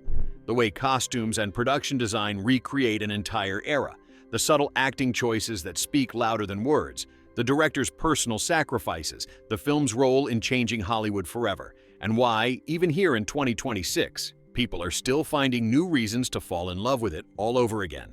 The costumes and production design are nothing short of period perfection, and they deserve their own moment in the spotlight. Costume designer Theodora Van Runkel, who later earned Oscars for other work, dressed every character with meticulous care to reflect their status, personality, and the shifting decades. Vito Corleone's tailored wool suits, silk ties, and heavy overcoats scream old-world power and dignity, while Michael's early wardrobe, simple, collegiate, almost civilian, slowly evolves into darker, more formal pieces as he steps deeper into the family business. Kay's elegant yet understated dresses show her as an outsider trying to fit in. Connie's wedding gown and later outfits capture the innocence and eventual tragedy of youth. Every piece feels authentic to the 1940s and 1950s. No zippers where buttons should be, fabrics that age realistically, hats and gloves that were everyday then, but look vintage now. Production designer Dean Tavoularis recreated entire worlds. Genco olive oil's cluttered office stacked with cans, the luxurious yet lived-in Corleone compound, the sun-drenched Sicilian villages with their cracked plaster and ancient stone. The props, too. Vintage cars, Packard's Cadillacs, rotary phones, newspapers with real 1945 headlines, even the cannoli boxes that became immortal. These details aren't background noise. They transport you, making the Corleone's world feel solid, tangible, and heartbreakingly real. Then there are the tiny, brilliant acting choices that make the performances legendary. Marlon Brando didn't just act Vito, he became him.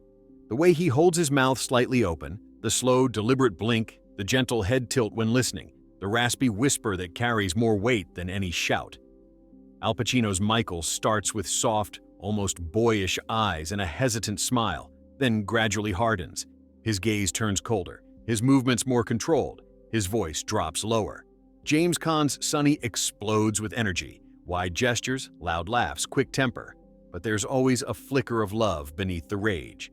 Robert Duvall's Tom Hagen is the calm center, every line measured, every glance calculating yet loyal. Diane Keaton's Kay brings quiet strength and growing disillusionment, her face saying everything her words can't. Even the smaller roles shine.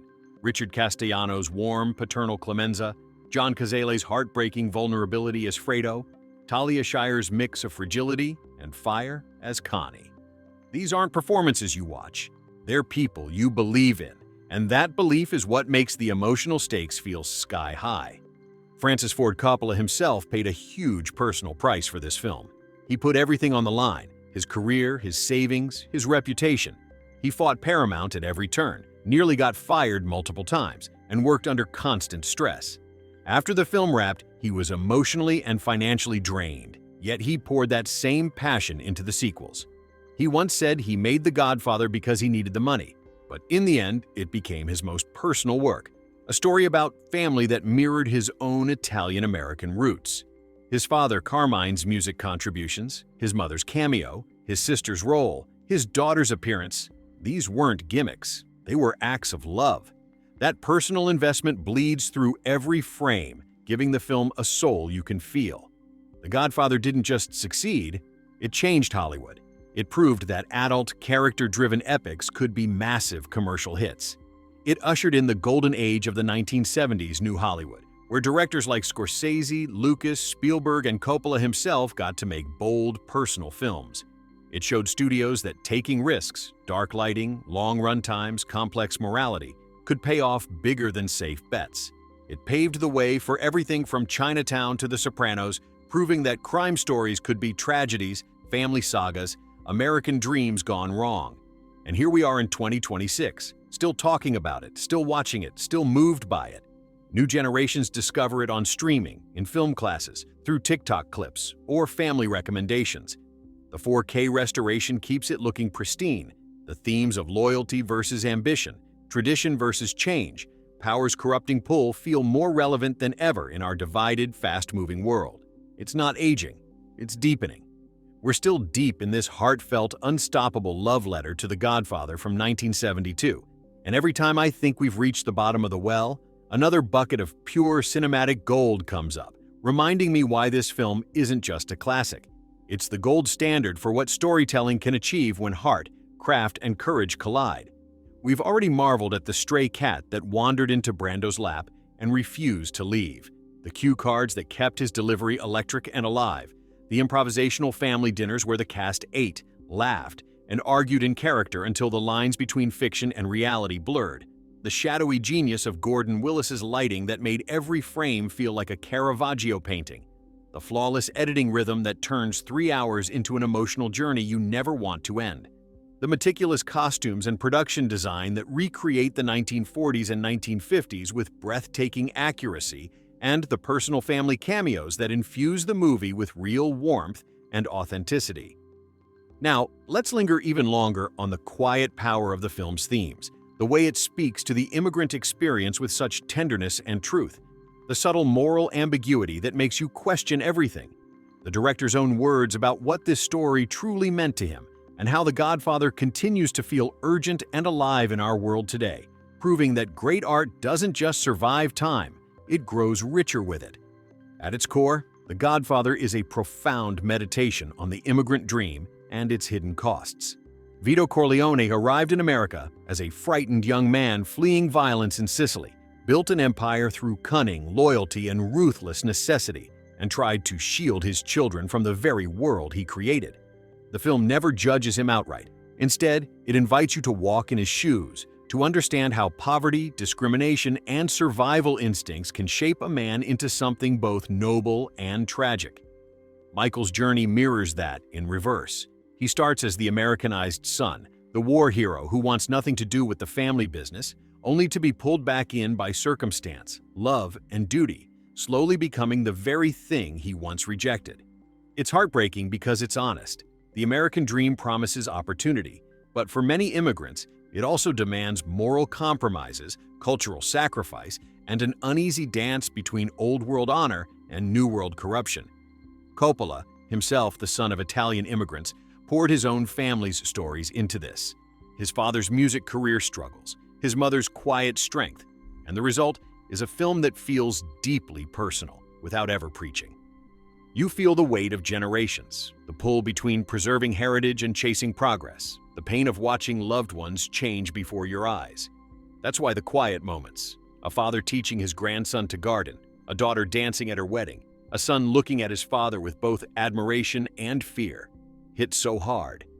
They remind us that beneath the suits, the power plays, and the violence, this is a story about people trying to protect what they love in a world that doesn't always make it easy. The moral ambiguity is another layer that keeps people coming back decades later. There are no cartoon villains here. No one is purely evil. No one is purely good. Vito is a loving patriarch who orders murders with the same calm he uses to grant favors. Michael begins as the outsider, the moral center, yet his choices grow darker as he protects his family. Even the so-called good characters like Kay wrestle with complicity, staying silent or turning away when they know the truth. Coppola refuses to give easy answers. He lets you sit with the discomfort, lets you decide for yourself where the line between right and wrong really lies. That complexity makes the film feel alive and modern, because real life isn't black and white. In a world full of simple heroes and villains, The Godfather dares to show the gray, the human messiness, the way power can corrupt even the best intentions. It's why the film feels relevant in 2026, just as it did in 1972. Loyalty, family pressure, ambition, betrayal, these are timeless struggles, and the movie holds up a mirror without telling you what to see. Francis Ford Coppola himself has spoken beautifully about what this film meant to him. In interviews over the years, he described it as a story about succession, not just in business, but in families, in cultures, in life itself. He said he saw parallels between the Corleones and his own Italian-American upbringing, the importance of family above all, the unspoken rules of respect, the way love and violence could live side by side. He once called The Godfather a metaphor for capitalism in America, where success often comes at a terrible personal cost, where the system rewards those willing to bend or break the rules. Yet he also insisted it was never meant to glorify crime. It's a tragedy, a warning about what happens when power becomes an end in itself. Coppola fought so hard to protect that vision because he believed in it with every fiber of his being. He risked his career, his finances, his peace of mind, and in the end, he created something that outlived every battle. That passion is what you feel when the lights dim and the mandolin begins to play. It's the heartbeat of a filmmaker who refused to compromise. And here we are in 2026, still watching, still moved, still quoting lines, still introducing new people to the Corleones. Streaming platforms keep it front and center. Film schools still dissect it, frame by frame. Social media still explodes with memes and tributes. And new viewers, younger generations discovering it for the first time, often come away stunned by how fresh and powerful it feels. The 4K restoration makes every detail sharper, the shadows deeper, the oranges brighter, the emotions more raw. It's proof that true greatness doesn't fade, it deepens.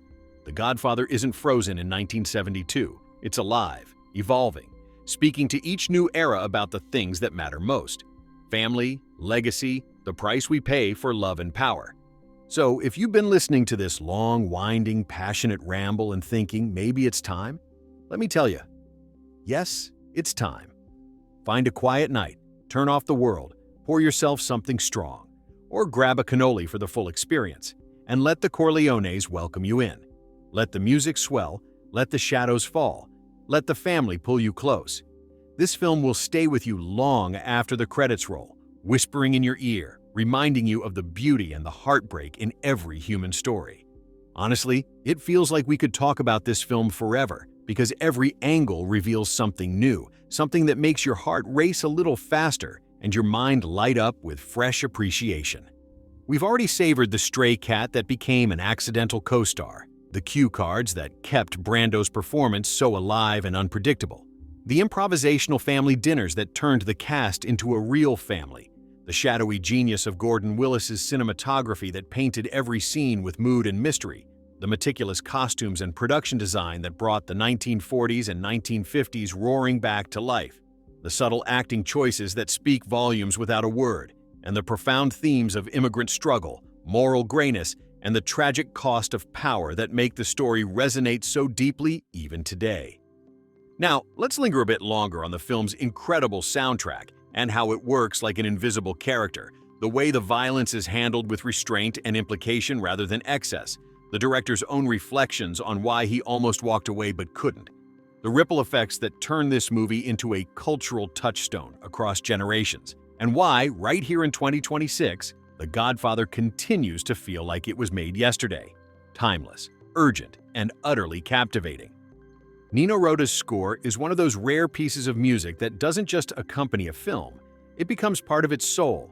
That main theme, with its mournful trumpet and delicate mandolin, is instantly recognizable, instantly emotional, and instantly tied to the story. Rota drew from Sicilian folk traditions, weaving in elements of longing, nostalgia, and quiet power that mirror the characters' inner lives. The love theme, soft and tender, plays during Michael's time in Sicily, evoking a sense of fleeting happiness in a world of hard choices. Carmine Coppola, Francis's father, contributed additional pieces, like the lively tarantella at the wedding, which feels so authentic because it came from someone who grew up in that cultural world. The music never overpowers, it swells at just the right moments, fades into silence when tension needs to breathe, and lingers in the background like a family memory you can't shake. Even when the score was controversially disqualified from an Oscar nomination due to similarities with Rota's earlier work, it still won a Golden Globe and etched itself into cinema history. Listen closely next time. The music doesn't tell you what to feel, it makes you feel it deep in your chest. The handling of violence is another masterstroke that sets The Godfather apart from so many other crime stories. Coppola and his team understood that less is often more. Most of the killings happen off-screen, implied through sound, reaction shots, or aftermath. The famous horse head scene? No gore, just the shock on Jack Woltz's face and the sound of his scream. The restaurant assassination, tense build-up, quick cuts, and the aftermath shown in quiet, devastating detail. This restraint forces you to imagine the horror, making it hit harder and feel more real. It's not about glorifying violence, it's about showing its cost. The fear in a victim's eyes, the blood on a loved one's hands, the way it ripples through families and communities. That subtlety, combined with the film's overall tone of tragedy rather than thrill, elevates it from mere gangster tale to something more profound, a cautionary epic about the human price of power. Francis Ford Coppola has shared over the years how close he came to abandoning the project. He initially saw the novel as pulpy and wasn't thrilled about directing it, but he needed the money after a string of flops. Once involved, He fell in love with the deeper themes: the immigrant experience, family loyalty, the corruption of the American dream, and fought like hell to protect his vision. He almost quit multiple times, frustrated by studio interference, budget fights, and threats of replacement. In one interview, he admitted that making the film was like being in a war, but he couldn't walk away because he believed the story deserved to be told right. That personal investment is what gives The Godfather its soul. It's not just a job, it's a passion project born from struggle, much like the Corleone's own story. The cultural ripple effects are everywhere, and they keep expanding. The Godfather popularized Italian-American customs in mainstream media, wedding traditions, food references, the importance of family honor. It gave the world quotable lines that live in everyday language, an offer you can't refuse. Take the cannoli, Brando's raspy voice imitated in countless sketches and impressions. It redefined the crime genre, shifting it from glamorous anti-heroes to tragic family sagas, influencing everything from The Sopranos, which borrowed heavily from its themes of succession and loyalty, to modern films, TV shows, video games, and even music. In Sicily, the filming locations have become tourist magnets. Bar Vitelli in Savoca still serves the same drinks Michael ordered, and locals proudly recount tales from the 1971 shoot. Even today, in 2026, new viewers discover it through streaming, film clubs, or family recommendations, often reacting with the same awe as audiences in 1972. The film's exploration of power, corruption, and family bonds feels eerily relevant in our era of political intrigue, corporate empires, and fractured loyalties. So, as we wrap up this long, loving journey, though I could keep going forever, let me leave you with this. The Godfather isn't just a movie, it's an experience that grows with you. Watch it once for the story, twice for the performances, a third time for the themes, and every time after for the sheer artistry. If you haven't seen it lately, or ever, make tonight the night. Dim the lights, let the mandolin begin, and step into the world of the Corleones. You'll emerge with a deeper understanding of what it means to be human, to love fiercely, to pay the price for power, and to hold family above all else. We're still completely immersed in this passionate, heartfelt exploration of The Godfather from 1972, and every new layer we uncover just makes the film shine brighter, reminding us why it's not just a movie. It's a cultural monument, a masterclass in storytelling, and a mirror to the human soul that keeps drawing people back even now in 2026. We've already cherished the stray cat that turned Vito into an instant softie, the cue cards that gave Brando's lines that electric spontaneity, the improvisational family meals where the cast truly became the Corleones, the shadowy artistry of Gordon Willis that made darkness feel like poetry, the restrained violence that hits harder because it's implied rather than shown, the profound themes of immigrant dreams gone complicated and moral gray areas that refuse easy judgments, and Coppola's own fierce fight to protect his vision against all odds. Now, let's keep savoring more of what makes this film eternal. The way it subtly shaped real-world perceptions of Italian-American culture, and even the Mafia itself. The lesser-known production quirks like the dental prosthetics that transformed actors into icons.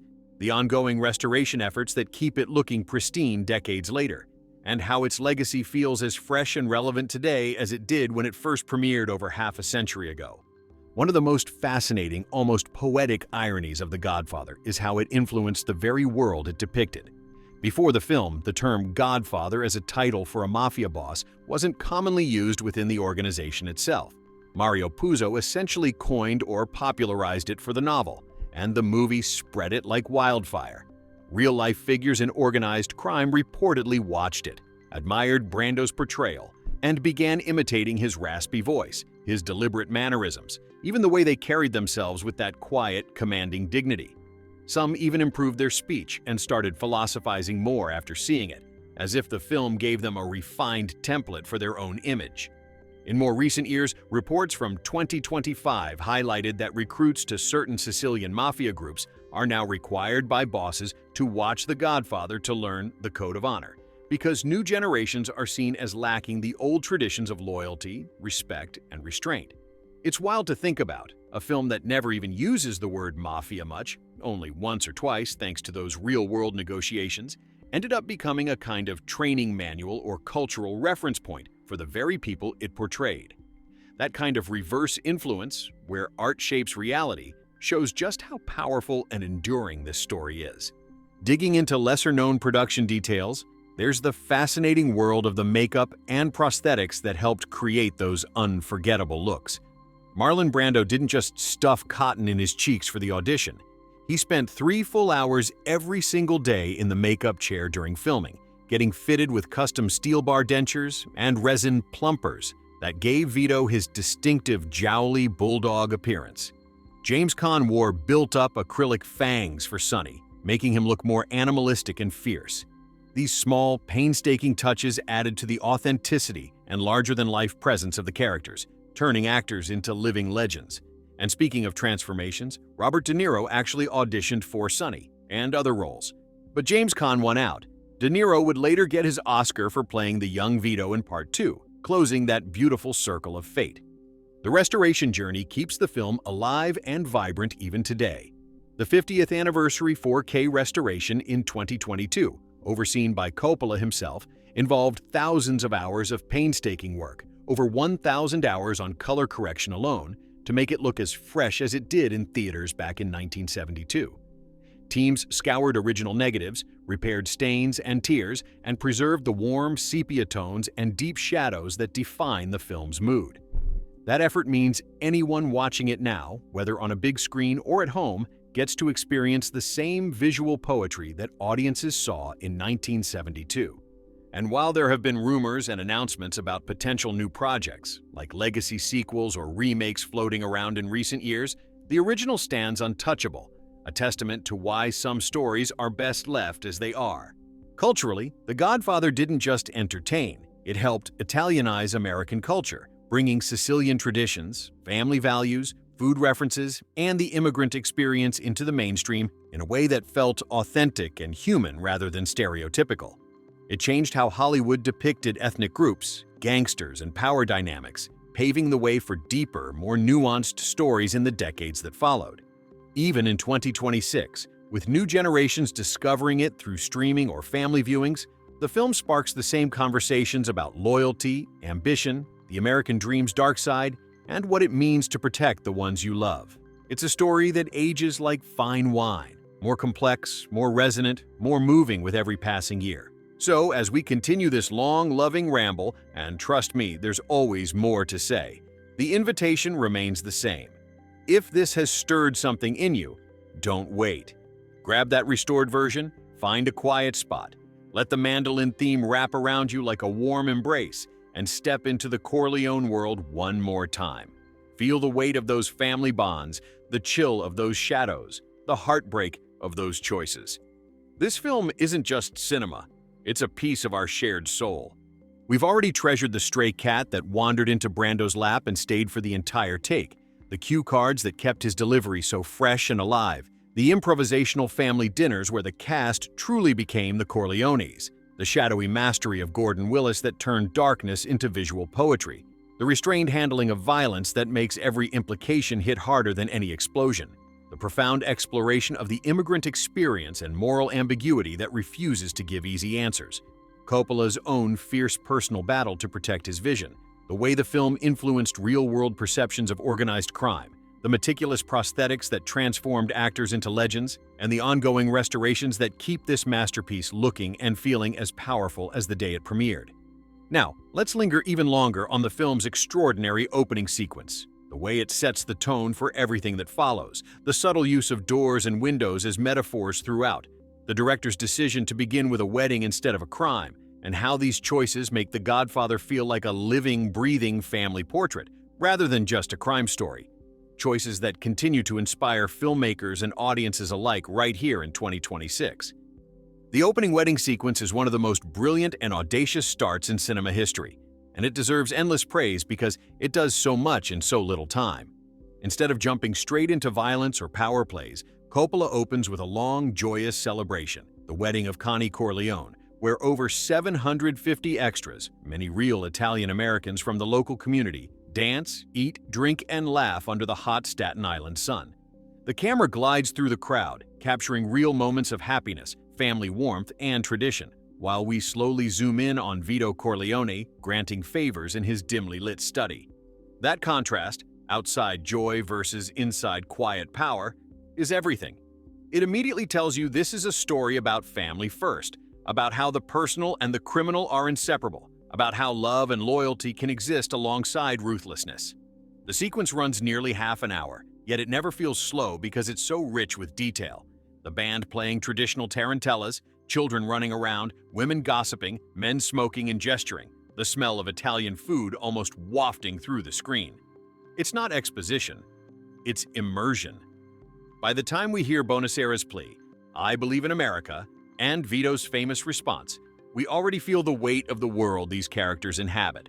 Starting with a wedding instead of a murder was Coppola's genius move.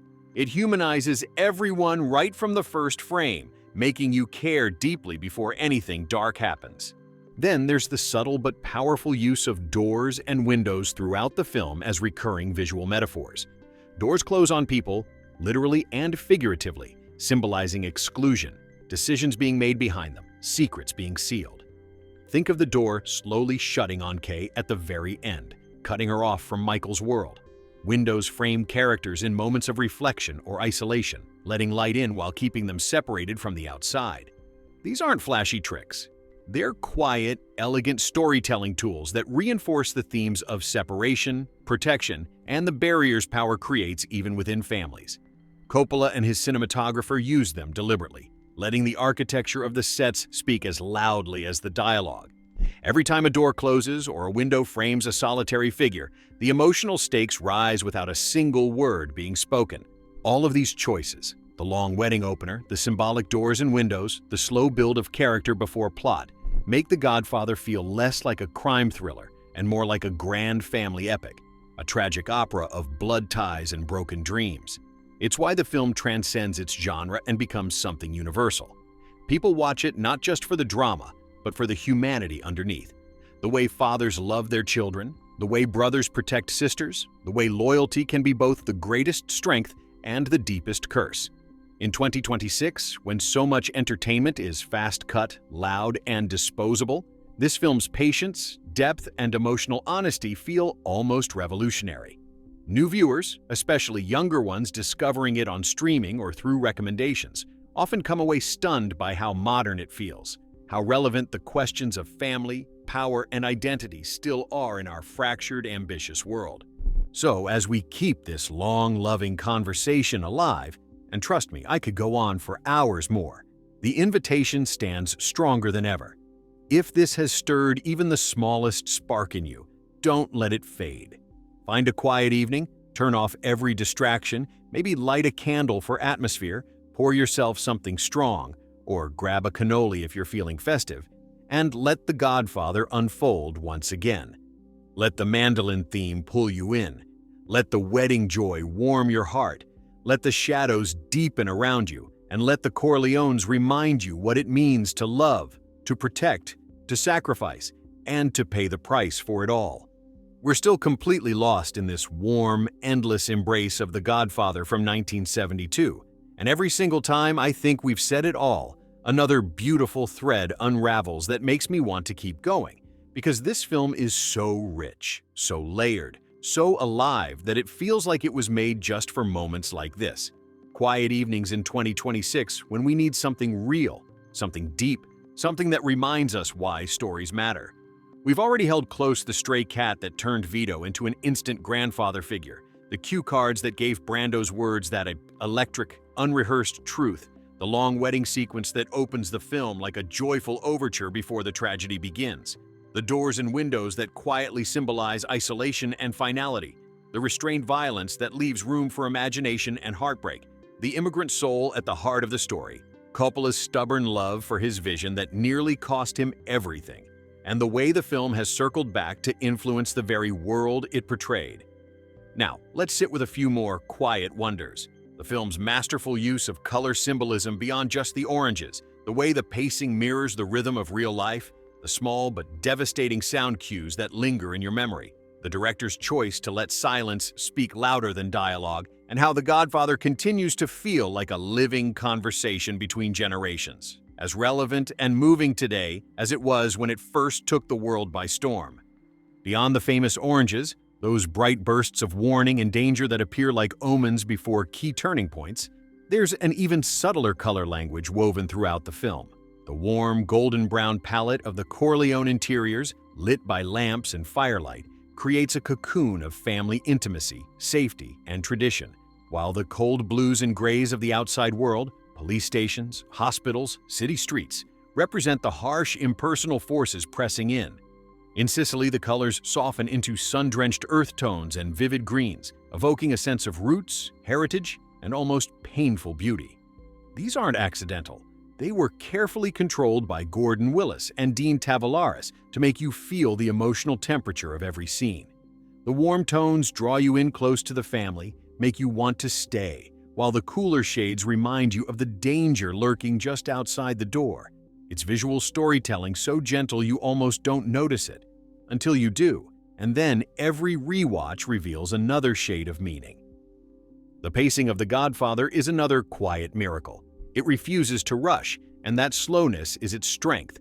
Long takes, lingering conversations, moments of stillness where nothing happens. These are where the real drama lives. A father and son sitting in silence after a difficult talk, a woman watching her husband walk away, a man staring out a window as life changes around him. These pauses give the audience time to breathe, to feel, to absorb the weight of what's being said and what's not. In an era of quick cuts and constant stimulation, this film's patience feels almost defiant.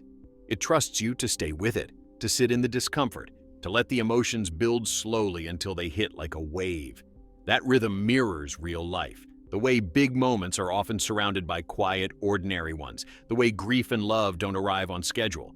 It's why the film never feels dated. It moves at the speed of the human heart. Then there are the sound cues that stay with you long after the movie ends.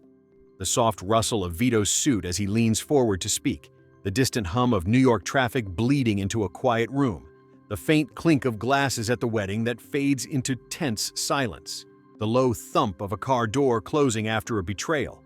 These tiny sounds build an entire world. Walter Murch's sound design is so precise that even the absence of sound becomes powerful. The eerie quiet after a gunshot, the muffled sobs behind a closed door, the way the mandolin theme sometimes trails off into nothing. These choices make the film feel intimate, almost voyeuristic, as if you're not watching a movie but overhearing private moments in a family's life. Coppola's decision to let silence do so much of the heavy lifting is one of his greatest strengths. He often gives characters time to think, to hesitate, to let a look or a gesture carry the weight of 1,000 words.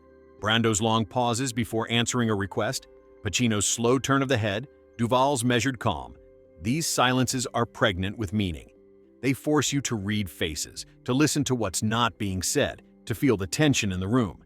It's a rare director who trusts the audience this much, who believes we can handle ambiguity and stillness without needing constant noise or action. And here we are in 2026, still talking, still watching, still feeling. New viewers discover it every day, through late-night streaming sessions, through parents showing it to their grown children, through film clubs debating its themes, through random clips that go viral on social media. The questions it asks: what would you do for family? How far would you go to protect what you love? What happens when loyalty becomes a cage? These are questions that never get old. They live in every culture, every generation, every heart. So, my friend, if this long, winding, loving conversation has lit even the tiniest fire in you, don't let it go out. Make the time. Find the restored version if you can. The colors deeper, the shadows richer, the details sharper than ever. Turn off the world, dim the lights, let the mandolin begin its quiet spell, and let the Corleones pull you in once more. Feel the warmth of the wedding, the chill of the shadows, the weight of every choice. This isn't just a film, it's a piece of your soul waiting to be remembered. We're still comfortably settled in this warm, never-ending conversation about The Godfather from 1972. And I have to admit, there's something almost meditative about how this film keeps revealing itself the longer we linger. We've already walked hand in hand through the stray cat that became an accidental symbol of tenderness, the cue cards that gave Brando's performance that raw, living edge, The long wedding sequence that opens like a joyful hymn before the shadows fall, the quiet poetry of doors closing and windows framing lonely figures, the masterful restraint and violence that makes every off-screen moment echo louder than any explosion, the deep immigrant heart beating beneath every suit and every favor granted. Coppola's stubborn, almost desperate love for his vision that turned near disaster into triumph, the film's strange, almost mystical influence on the real world it depicted, the subtle color language that warms the family home while cooling the outside danger, the patient pacing that mirrors the slow unfolding of real lives, and the tiny sound cues, rustling fabric, distant traffic, a door latch clicking shut, that make you feel like you're sitting in the same room as the Corleones. Now, let's rest a little longer in the gentle power of the film's ending. The way it leaves you with a profound sense of closure, and yet infinite questions. The director's choice to end on silence rather than spectacle. How the final image lingers like a memory you can't shake. And why, even on this ordinary day in January 2026, The Godfather still has the ability to stop time, to make you sit quietly in the dark long after the credits have rolled, feeling something deep and wordless inside your chest. The ending of The Godfather is one of the most perfectly crafted conclusions in all of cinema, and it achieves its power through restraint, through what it chooses not to show, through the weight it places on a single simple gesture. Without giving anything away, the final moments are built on silence, on the slow closing of a door, on a face that has changed forever while the world outside continues unchanged. That door, shutting so deliberately, so finally, is more than a physical barrier. It's the sealing of a life, the end of one chapter and the beginning of something colder, more isolated. Coppola lets the camera linger on that moment, lets the audience feel the emotional distance growing, lets the mandolin theme fade into almost nothing. There is no grand speech, no explosive climax, no tidy resolution, just the quiet, devastating truth of what has been chosen and what has been lost. It's the opposite of Hollywood endings that demand catharsis or victory. This one offers only reflection, only the knowledge that power and protection come at a price no one escapes paying. That final image stays with you, haunting, beautiful, heartbreaking, because it trusts you to carry the weight of it yourself. And it's that trust that makes The Godfather feel so modern, so timeless. In a world full of noise, endless notifications, quick cuts, instant gratification, Coppola gives us silence to live in. He gives us long looks, slow movements, pauses where characters simply exist in their own thoughts. He trusts us to read the subtext in a glance, to hear the unspoken love in a father's voice, to understand the tragedy without being told what it means. That trust is rare, and it's why the film feels so intimate, almost confessional. When you watch it, you don't feel like a spectator. You feel like a witness, like someone who has been quietly invited into a family's most private moments. Even now, in 2026, when so much of our entertainment is designed to grab attention in the first 3 seconds, The Godfather dares to take its time. It dares to be quiet. It dares to let you sit with discomfort, with ambiguity, with the slow realization that good people can do terrible things and still believe they're doing them for love. And because it dares all of that, it rewards you 1,000 times over. New viewers keep finding it. Teenagers scrolling late at night, parents sharing it with their adult children, film students analyzing it frame by frame. And each time the reaction is the same. Stunned silence at the end, followed by the need to talk about it, to process it, to feel it again. So here we are, still talking, still feeling, still in love with this film that refuses to be finished with. If this long, slow, tender conversation has touched something inside you, then listen to that feeling. Don't wait for the perfect moment. Make the moment. Find a quiet corner of your evening, turn off every light except one soft lamp, maybe pour yourself a little something to sip slowly, and let the Corleones welcome you home once more. Let the mandolin begin its gentle song. Let the wedding joy wash over you. Let the shadows deepen. Let the silences speak. And let that final door close in your mind the way it closes on screen, slowly, deliberately, forever.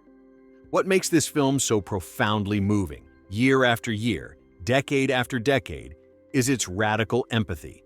There is not a single character you are allowed to write off as pure evil. Vito Corleone is a man who built an empire on violence, yet he loves his children with a tenderness that breaks your heart. Michael begins as the one who wants to escape the darkness, the war hero with clean hands and bright dreams, and we watch, helpless, aching, as he becomes everything he once swore against, not out of greed, but out of a desperate, twisted sense of duty and protection. Sonny's rage is terrifying, yet it's rooted in fierce, almost childlike loyalty. Connie's fragility turns into something fierce and broken. Even the smallest figures, Clemenza with his cannoli wisdom, Tom Hagen with his quiet, unwavering devotion, carry layers of humanity that make you understand them, even when you fear them. Coppola never lets you settle into easy judgment. He keeps pulling you closer, forcing you to see the person behind the crime, the immigrant boy behind the Don, the son behind the killer. That empathy is exhausting in the best way. It asks you to hold contradiction, to feel love and horror at the same time, to recognize that the line between right and wrong is often drawn in blood and tears. This refusal to simplify power is another reason the film still feels so urgent. Power in The Godfather is never glamorous in the Hollywood sense. It is lonely. It is heavy. It is a slow poison that seeps into every relationship, every quiet moment, every glance across a dinner table. Vito's empire gives him respect, but costs him peace. Michael's ascension gives him control, but takes away his soul. The film shows us that power doesn't just corrupt, it isolates. It closes doors. It turns warmth into distance. And yet, we understand why they chase it, why they cling to it. Because the alternative is vulnerability in a world that has already proven it will not be kind to the weak. That truth lands differently in every era, but it never stops landing. Even today, in 2026, when so much of our world moves at breakneck speed, when attention is sliced into seconds and emotions are packaged for quick consumption, The Godfather stands like a quiet monument to the opposite: depth, patience, complexity. Young people discovering it now, through late-night binges, through parents pressing play on the restored version, through viral clips that somehow survive the algorithm, often emerge from it changed. They talk about it the way people talked about it in 1972, stunned, thoughtful, a little shaken. They recognize the same questions in their own lives. How far would I go for family? What would I sacrifice? What becomes of me if I win at any cost? And the film doesn't answer them. It simply holds them up to the light and lets them breathe. So here we are, still sitting together in this soft, shared silence, still not quite ready to let go. And maybe that's the greatest gift The Godfather gives us: the permission to stay with something difficult, something beautiful, something true, for as long as we need. If this long, slow, loving conversation has touched even the smallest part of you, then honor that feeling. Don't rush. Make space tonight, or tomorrow, or whenever the moment feels right.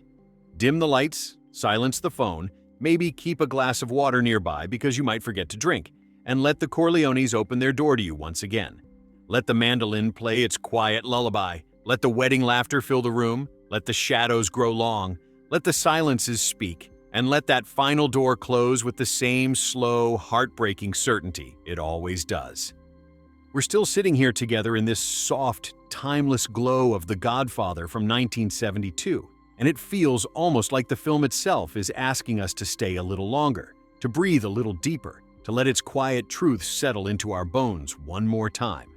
We've already wandered through so many beautiful corners: the stray cat that gave Vito an instant grandfatherly warmth, the cue cards that kept Brando's voice alive with real-time vulnerability, the long wedding sequence that teaches us family joy comes before power and pain, the doors that close like final chapters, the silences that carry more sorrow than any shout ever could, the golden light that wraps the Corleones in intimacy while the outside world stays cold and distant, the patient rhythm that mirrors the slow unfolding of real lives, the radical empathy that refuses to let us hate anyone completely, and the ending that leaves us sitting in the dark, hearts heavy with understanding.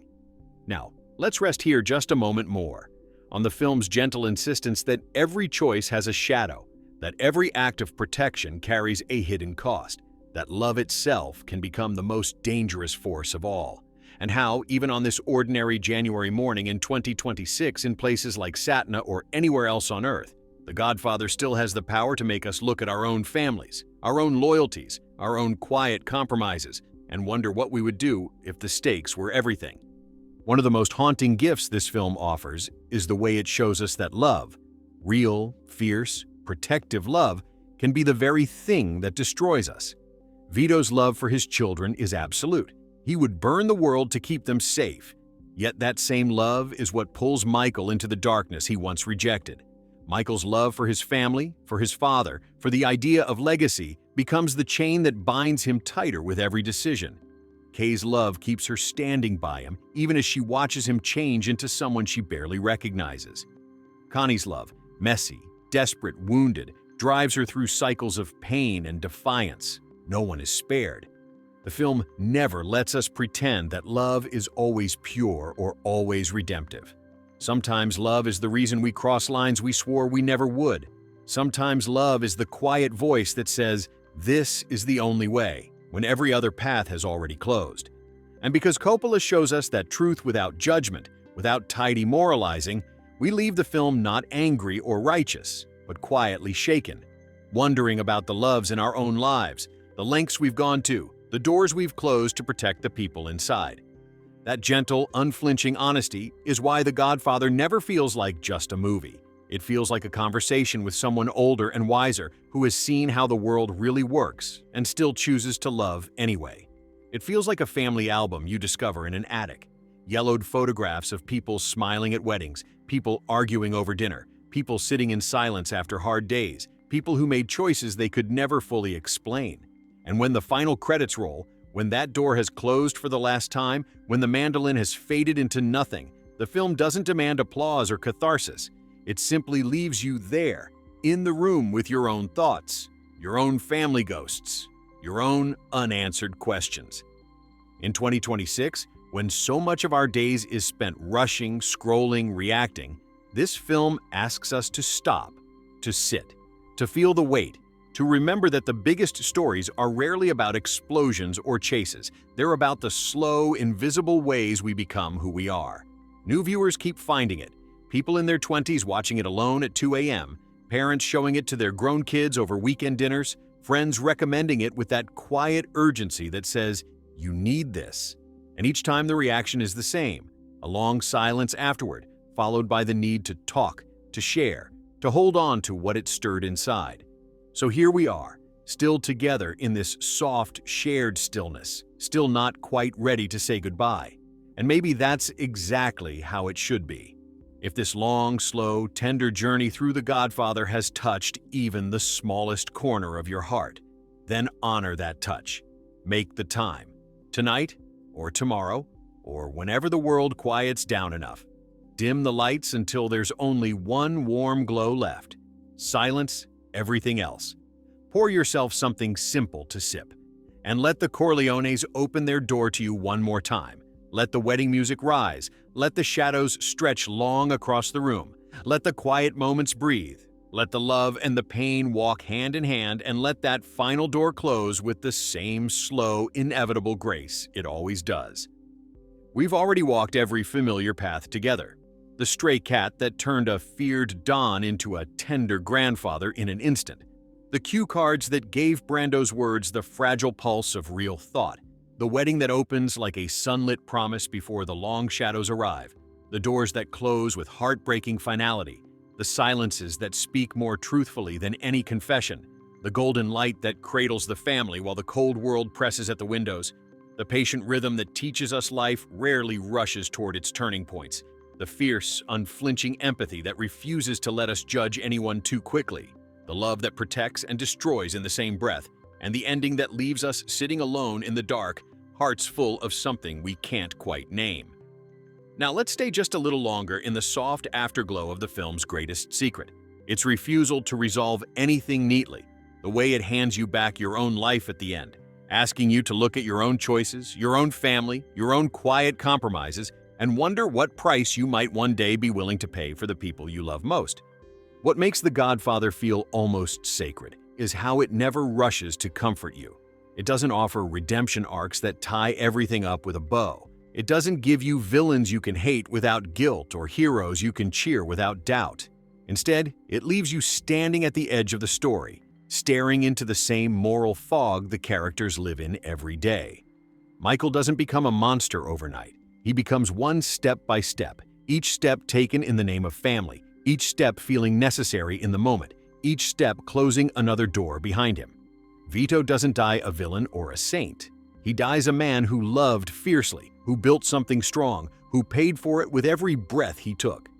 Kay doesn't escape unscathed. She stays, she watches, she chooses silence again and again because love is rarely brave enough to walk away cleanly. The film never tells you these things are right or wrong. It simply shows them, lets them sit in the room with you, and trusts you to carry the weight of your own conclusions. That trust is rare, almost holy. In a world that so often demands simple answers, good guys, bad guys, clear victories, easy lessons, The Godfather says no. It says life is messier than that. It says family can be the most beautiful thing and the most dangerous thing at the same time. It says power doesn't just change people, it hollows them out while they are still standing.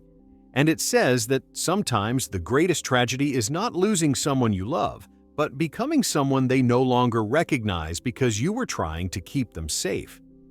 Even now, on this ordinary January morning in 2026, when the world outside your window in Satna is waking up to another day of noise and motion, this film still has the power to stop time. People are still discovering it. Someone scrolling late at night in a hostel room, a father pressing play for his son during a quiet weekend, a friend sending a link with the simple message, "You have to see this."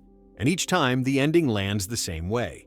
A long, stunned silence, followed by the need to sit with it, to talk about it, to feel it settle somewhere deep inside. Because The Godfather doesn't end when the credits roll.